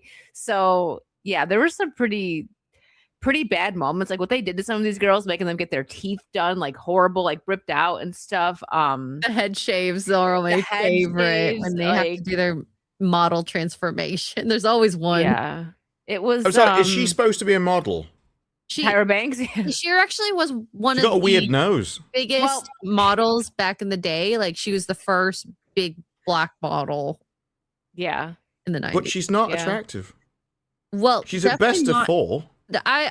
You'd have to maybe see her pictures from the 90s, maybe. Yeah. 'Cause this is more recent. Oh, I'm sorry. If someone goes, no, I was hot 30 years ago, well, you're not a model then. You're definitely not next top model. So I was a model 30 years ago. I thought that was a different reality TV show. She's definitely not currently a model. She's got the Michael Jackson nose. It's clearly fake. Yeah, probably. It doesn't suit her face at all. Well, yeah, look her up in the 90s because that was like she was still in like her prime when she did America's Next Top Model. That stopped like in the 2010s or something Does like she have that. her original? I'm looking for her original nose. Just look up Tyra Banks in her the nose 90s. definitely was not of cuteness. Tyra Banks' ego could never survive a Netflix doc, and Netflix documentaries are usually pretty tame. I agree with that. Yeah. Wait, is this the same Tyra Banks? Like this? Yeah. She was way hotter then. Yeah. That's when she was a model. Entirely different nose, by the way. Entirely She's like, different I nose. found it. Yeah, I mean, look. If we could go back to the original nose. Yeah, I do think she was very attractive. Like that picture definitely is like of modern day clown makeup look. Mm-hmm. Yeah. He's looking up. I hear just. Oh no, I found a before and after nose job. Oh, show. Let's see. We must see this. Like it's even worse than I expected. Oh. Yeah. Yeah, wide, very shallow, very narrow. Yeah. What a difference. Also, far less makeup, far more makeup. So the rest of it, but just the Hairline nose. changed. Her Oh yeah, hairline? a lot. Oh yeah. Yeah, but she had the what is that called? I don't know what it's called, but people get that done where they get their hairline like moved down. Well, I think or it's because fake isn't hair it the put in there. weaves Or they it's a always- wig. Or it's a wig. But there is a surgery I think that you can get for that. Well, yeah, but isn't it the weaves like they pull all their hair back, which puts loads of tension on the hair, which Yes. actually does Yes. like pull the hair back? Yes. Yeah. Because it's normally testosterone that gives the men the sort of widow's peak and stuff. Damn. Good luck in your defamation suit. They're one of the most difficult to prove. Plugs. Thanks, Shane. That's what it's called. I knew there was a name. No. I think she went to Turkey. I hear it's popular there. Like, What no, did you if say? I No. even- What did you find? Oh my god. Uh-oh. I'm scared. This is from the plastic surgery clinic. This is like the nose job. That's a hell of a different nose. Whoa. What you do for the modeling industry. Yeah, apparently. Make your nose about 1/10 of the size. Damn, she really gives Ryan Kinnell a run for his money with that. Oh, it's true. Yeah, because her hair was like quite high even then. Yeah. Well, at least Well. if she ever needed, I've got an important message I need to write down. Plenty of That space. could be ad space. Yes. Just saying. There is a guy that sold ad space on his body. Some beer companies bought it. Oh. I've seen like dudes who like sell ad space on their like wedding jackets. So I'm not gonna share the sound on this. Have you guys seen this? I don't even know if it's old, but it's been like circulating the internet. And I think this is a joke, but says my ex-wife The with her nose new is husband. cultural appropriation. Oh no. So this says this is my ex-wife with her new husband. We were together right until she got on board. I think this is like a joke, but I don't know. Watch this. This looks like fun, but I don't think Oh, those. Yeah. You've seen that, but like what they start doing, there's people have been making reels like of the husband recording it, like and like get down, like when it starts getting like sexual. Yeah. Oh, that looks so fun. It does. I love the music Now- makes it funnier, now- but I get like the Oh, wow. Okay, that might be a little too far. Yeah. So the other stuff I could get. You know what'd be funny after this? She's like, no, husband, I told you I was going to get wet out in the ocean. Yeah. After this, the husband should do this with this dude. I think it'd be funny. That would have been really funny. Yeah. Is he like, Oh my god. Yeah, see, no. Yeah, the husband shouldn't do it with the dude. The husband should do it with the female instructor. yeah. It does look really fun. It does. Like flip around like that. That looks cool. I wish it was easy to learn how to do whatever that thing is called. Yeah. Yeah, this is something. If she was on there, like it is a case of she could not do this without him because she would immediately lose balance and just flip over and be Kill nothing. herself. So you do have to do it. I would like to see what he did with a man. That would be kind of funny. Because if he does not do the same thing with another man on that board, he specifically made her do other stuff. Mm-hmm. That could be a Bond. If this was, Yeah. where was this done? Because a lot of those Caribbean guys tend to be a bit more flirty when they do stuff like that with the women. But Here you go. You might like Yeah, this and I mean, through. normally you're supposed to give the instructor the tip, but in this case, I think that you'll like this one. Disproves for you. Enoch Brutal Live, Wicked Virtue, disproves Bond character is an eccentric English aristocrat Lothario named Sir Lixalot, who specializes in converting lesbians. Yes, that's a coupling reference. There you go. My favorite coupling reference is actually, I've got the keys to heaven, but I've got too many legs. Narrowly comes behind, normally when I inhale her underwear. It's like, Jeff! Normally has never been used in that sentence before. Thank you for the raid on Kick, Phil. Sorry. Well, you know what? Disprove likes a good coupling reference, so Mm-hmm. it does. yeah. What that's you right. call Take a people shot. that you go out with, but you don't try and sleep with? Your Men. brother? Oh. Okay. She's like, we can go out as friends. It's like, I don't. What do you mean, friends? And she's like, what do you call people you go out with, but you don't try and sleep with? Men. Andrew, thank you for the £2. Arrows go through sandbags better than bullets. Oh, that's interesting. I didn't know that at all. I suppose that would arrows maintain the sort of the arrowhead more, whereas a bullet would crush and therefore it would cause more friction, I suppose, as it's hitting more of the sand at the same time.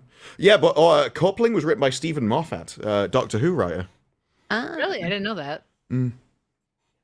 Ian, thank you for the £50. Me and Disparu sharing a cell, and I'll be showing him how you can make moonshine in the toilet. Is this Yeah. when you guys come to Vegas and then you guys get arrested? No, this is just an average Saturday night for Ian. It's just, like, he could make it elsewhere. He just prefers the toilet. You know, it gives it like, a bit of extra kick. Yo, bro, Disper, come visit me in Scotland. We'll make moonshine. He'd probably try it in Vegas as well. You know, it's hard to break habits. All right, this one I gotta try and decode. Disparu might get it before me. Thank you, John Wayne, for the 5. Commies are the oozing pustules on Earth's ass. Holy cow, Okay. YouTube really doesn't want you disparaging their fellow comrades. That actually wasn't that hard. Mm-hmm. Um, For $5, John Wayne, thank you. thank you. Megan Rush for 5. What's the difference between the Indian toilet and the sidewalk? Nothing. What was that? I don't disagree. I don't disagree. What was that movie, Slumdog Millionaire, when he falls into the like poop vat? I don't know why that made me think of that. That was so disgusting. She's like, poop. Sorry, the way you said it was funny. Yeah. I'm a child. All Especially right. if someone says randomly butt plug. Butt plug. Well, you said it was random. That's what got me. I was trying to It wasn't random. I was talking about cutie cats where it was inevitable. True. I should have known. I should have known better. Should have known. So on to some just nerdy talk, huh? Tom Holland says he's proud of the message behind Spider-Man Brand New Day about not isolating yourself and being sociable. It's so easy to sit down at home of an evening and just scroll through your phone and just turn your mind to mush and forget about how important socializing is.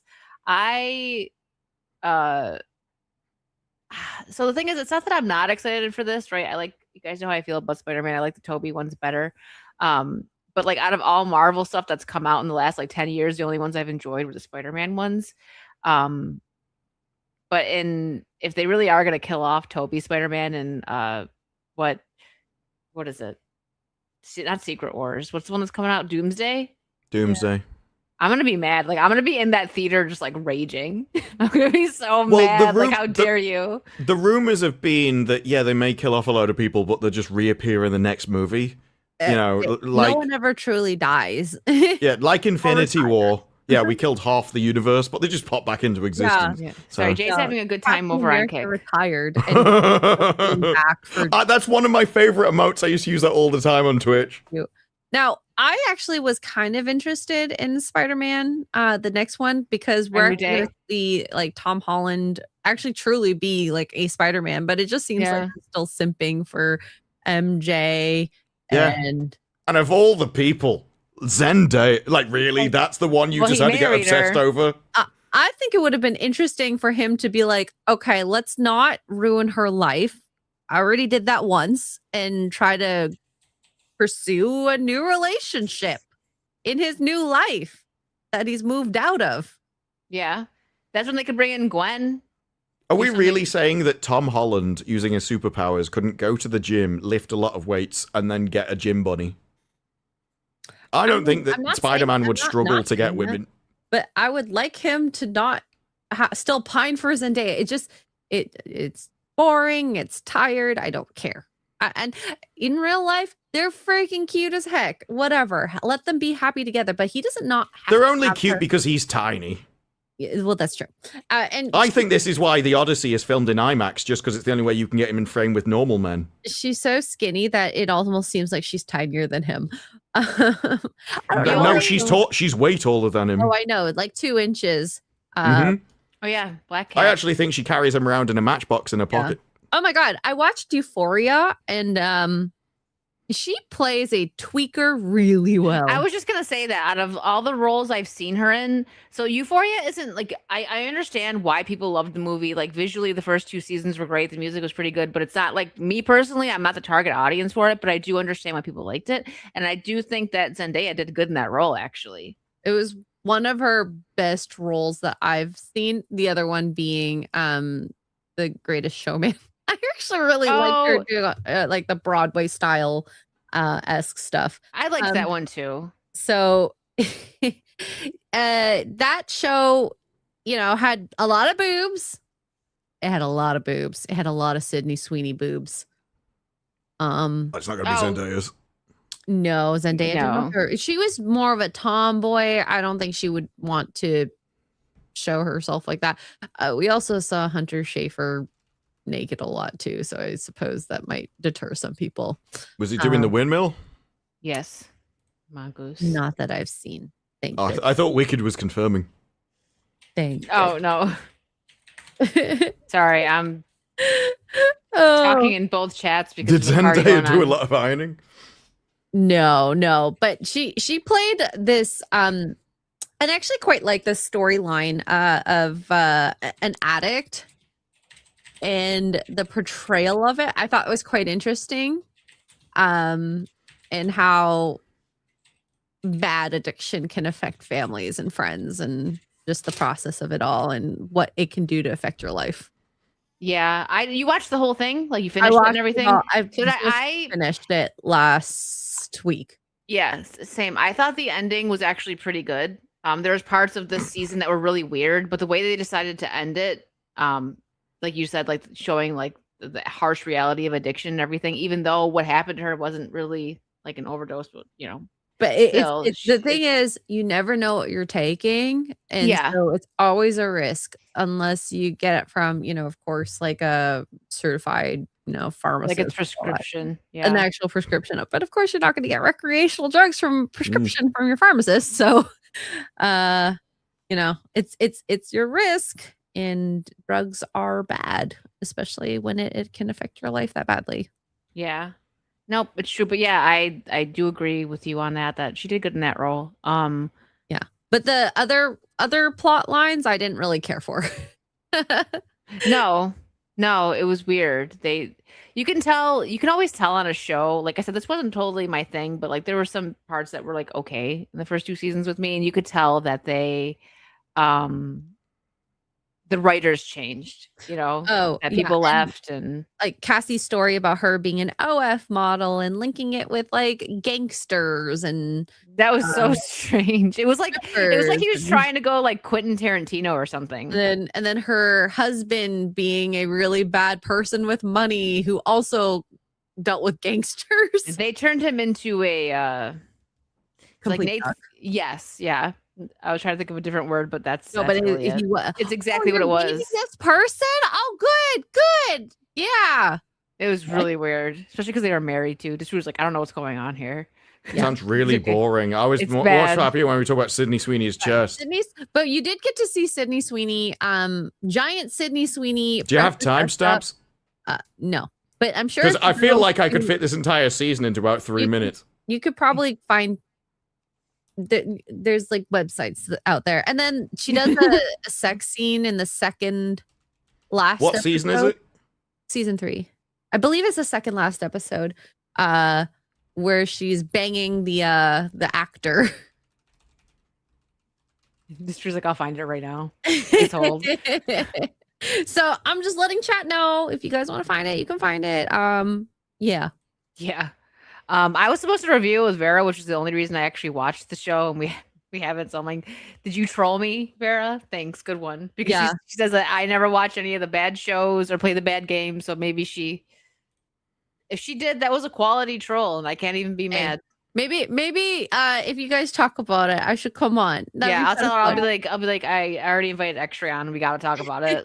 51 Sorry. seconds. In total. That's what the compilation is. Oh, See, he's already watched it. Wow. oh my gosh! All Was right, it worth it, Disparu? I haven't seen it. I looked at the grand total of the okay. clip compilation. Hurts you stop it I was right like, now. that's the only bit we're seeing out the entire season. You can get it over with in 51 seconds. Yeah. So I haven't seen. I know Disparu said he was bored to death with the latest scary movie. I wanted to see it in theaters, but Wasn't that's another funny. one that I'm gonna wait for. Like I want to see it just to form my own opinion on it, but it hasn't had a good people. There's no one that's like it was amazing. Not that I know of, anyways. I would never put a parody movie into amazing for the most part. I thought it was it wasn't bad. It wasn't great. I would say it's just under good because it was entertaining. Yeah, I It's more- 100% think it was bad. It was more entertaining than Disclosure Day. I would watch Disclosure Day over Scary Movie 6. Really? Yeah. really. Scary Movie hour and a 6, half. I could actually, I was bored during Disclosure Day, but I could still focus on it and I didn't fall asleep. Scary Movie 6, halfway through, I just tuned out. I couldn't really tell you much about the second half because the first half had nothing. Now, I'm not much into American comedies as it is. I like a few, but it's like I'm very picky on them. And so I'm never sure whether it's just American comedy isn't for me or it's just not funny. And then I got to F&T and everyone hated it. And so I was like, well, it can't just be me then. It'll probably be in streaming soon. Like I said, I want to see Masters of the Universe and Obsession before they're out of the theater. So that'll be what I I'd watch. watch Obsession first. Yeah. Okay. It's the better movie. Yeah. So, but I will say the first 2 scary movies I really like. Second's my favorite personally. The third is where it started, it still had its moments, but it started to fall off. I think I seen 4. I didn't even see 5. Yeah, I seen 4. That was the one with Charlie Sheen, I think. Or was that 3? I don't know. I'd seen 4. I just don't really remember it. He might have been in 3 and 4. I don't know. But I didn't watch 5 anyways. But this was Anna Faris says that she wasn't invited back to Scary Movie 5. Yeah, I didn't see that one because of age and money. I don't think I ever got a male comparative paycheck. I know I didn't, nor did Regina. We didn't make money that you can hide away. I remember her saying there was another thing that came out that the Waynes had lost control of Scary Movie at 3. And one of them called her and asked her not to do it, but she was on contract. And she's also like, I'm living in a 1-bedroom apartment, above or by a farmer's market or something. So she's like, she kind of had to because they're like, oh, the worst they could do is sue you. And she's like, yeah, I don't have anything. If they sue me, I'm like screwed because she's, Oh was my on God. contract. Sounds like they were trying to So- sabotage you anyway. It's like, Yeah. you've got a role. Why would you not do it just because someone else doesn't like them? That seems stupid. Exactly. But it seems like a very weird thing to do, like, male comparative paycheck. I mean, what, are they more popular than you? Are they funnier than you? Like, what do you mean by that? The issue with this is there's lots of things in this which just aren't jokes. So at one point, a certain files about a certain island come out of someone's back, and they're just put on the floor, and that's it. That is the punchline. There's loads of punchlines where it's just weed. Oh, is that meant to be funny? And there's an entire, like, at least half to 3/4 of the movie is reaffirming that actually pronouns are important and you should get them correct. Really? So it's not funny, it's just preaching. Okay. Well, that's lame. Because there That's gay. are no jokes about that character which are on the negative side. It's all the jokes are, no, actually, he is really strong. No, it is important that you say all of this stuff. Even as they're dying, they're still reaffirming that message. So, yeah, it was like the least edgy thing you could possibly think of. That's the thing. All the jokes are boiled down to something really, and I don't think it actually translates well internationally at all. A lot of the start of the movie is just black. So American that humor. just Well- doesn't carry outside of American borders. I'll see it soon, and I'll let you know. Shane, I agree with that. That scene in 2 was so funny when the skeletons chased her. She's like, "Would you run from Callista Flockhart?" Ian, thank you for the 50 pounds. Tom Holland is one of the few men shorter than me, so I delight in his mockery. God. And then for another 50, Ian says, spoofs are not funny. It's lazy humor. Come at me. I get your point, but there are some that I do like. Yes, Like- I don't think they Well- have to be lazy humor. I just think some Yeah. people might use it that way. They're supposed to be witty. Like, satire is supposed to be... Because it has to be aware of what it is, aware of Yeah. the downsides, and still make it entertaining while doing the downsides. So, That's a good point. Mel Brooks movies. Killjoy, thank you for the 5. The sound work in Masters of the Universe is worth watching in theater. You will never get that in your house. All right, yeah, I'm gonna see. I think maybe next week I'm gonna try to go see it. I would like to. Just spend like a whole day in the theater. Yeah, you're right, Mo. One of the Wayans brothers, and you missed it. Jay was yelling at you over on Kick and said you need to go over there and push it. So, maybe you need to listen, Mo. You disappeared at the wrong time. Boo everyone except me. Okay, here you go. I got you. boo! I got you. Boo this man!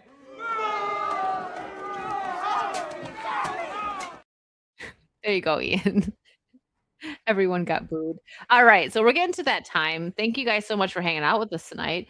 What do you have coming up, X-Ray? What are you doing this week? Well, next week. Tomorrow I am gonna be on Forbidden Frontier at 6:30 p.m. Eastern, and it seems like people are up for Stargate reactions, so I might be doing Stargate live reactions. Bring that back up. I think I will do the mostly on locals. I like doing the reactions over there, kind of keeping that separate. So yeah, watch out for that because I got a ton of seasons to go through. Awesome. It's always nice when you're interested in something and you got so much of it to watch. Maybe I'll add that to my list at some point. Let me know what you think of it. What about you, Disparu? What do you? Yeah, I know you got Yeah, your so- Doctor Who video coming up, right? Yeah, the last video was about the Obsession art director and how not only is that a really stupid thing to do, but Hollywood is essentially creating through their own choices an entire class of people who want to destroy their own industry because they don't want to do the work. They want to immediately get all of the payments. So Hollywood made a really bad decision there. Then there's going to be a Doctor Who video and a Supergirl video. And Okay, yes, all about Russell T. Davis and how, despite killing an entire franchise, doesn't think he's done anything wrong. In fact, he thinks this is now better for Doctor Who and will lead to more Doctor Who. Now it's got cancelled. Wow. Funny how that works. Mhm. Huh? I'll be gaming a lot next week, so I'm finally home. Vera and Virtue, we're skipping this week, but will be back next week on her channel. And we are testing out a new start time at 7 p.m. because we did a poll and that won. So we're going to see. If it doesn't work, we'll jump back to 9. But just a friendly reminder that when we come back, it'll be at 7. And we got to get X-Ray on soon. So maybe that'll work a little bit better for her too on a Wednesday. But guys, we're going to go say hi to Project Eggroll. They've got Sevi on tonight. Yeah. We'll see you next week. Bye. That's it.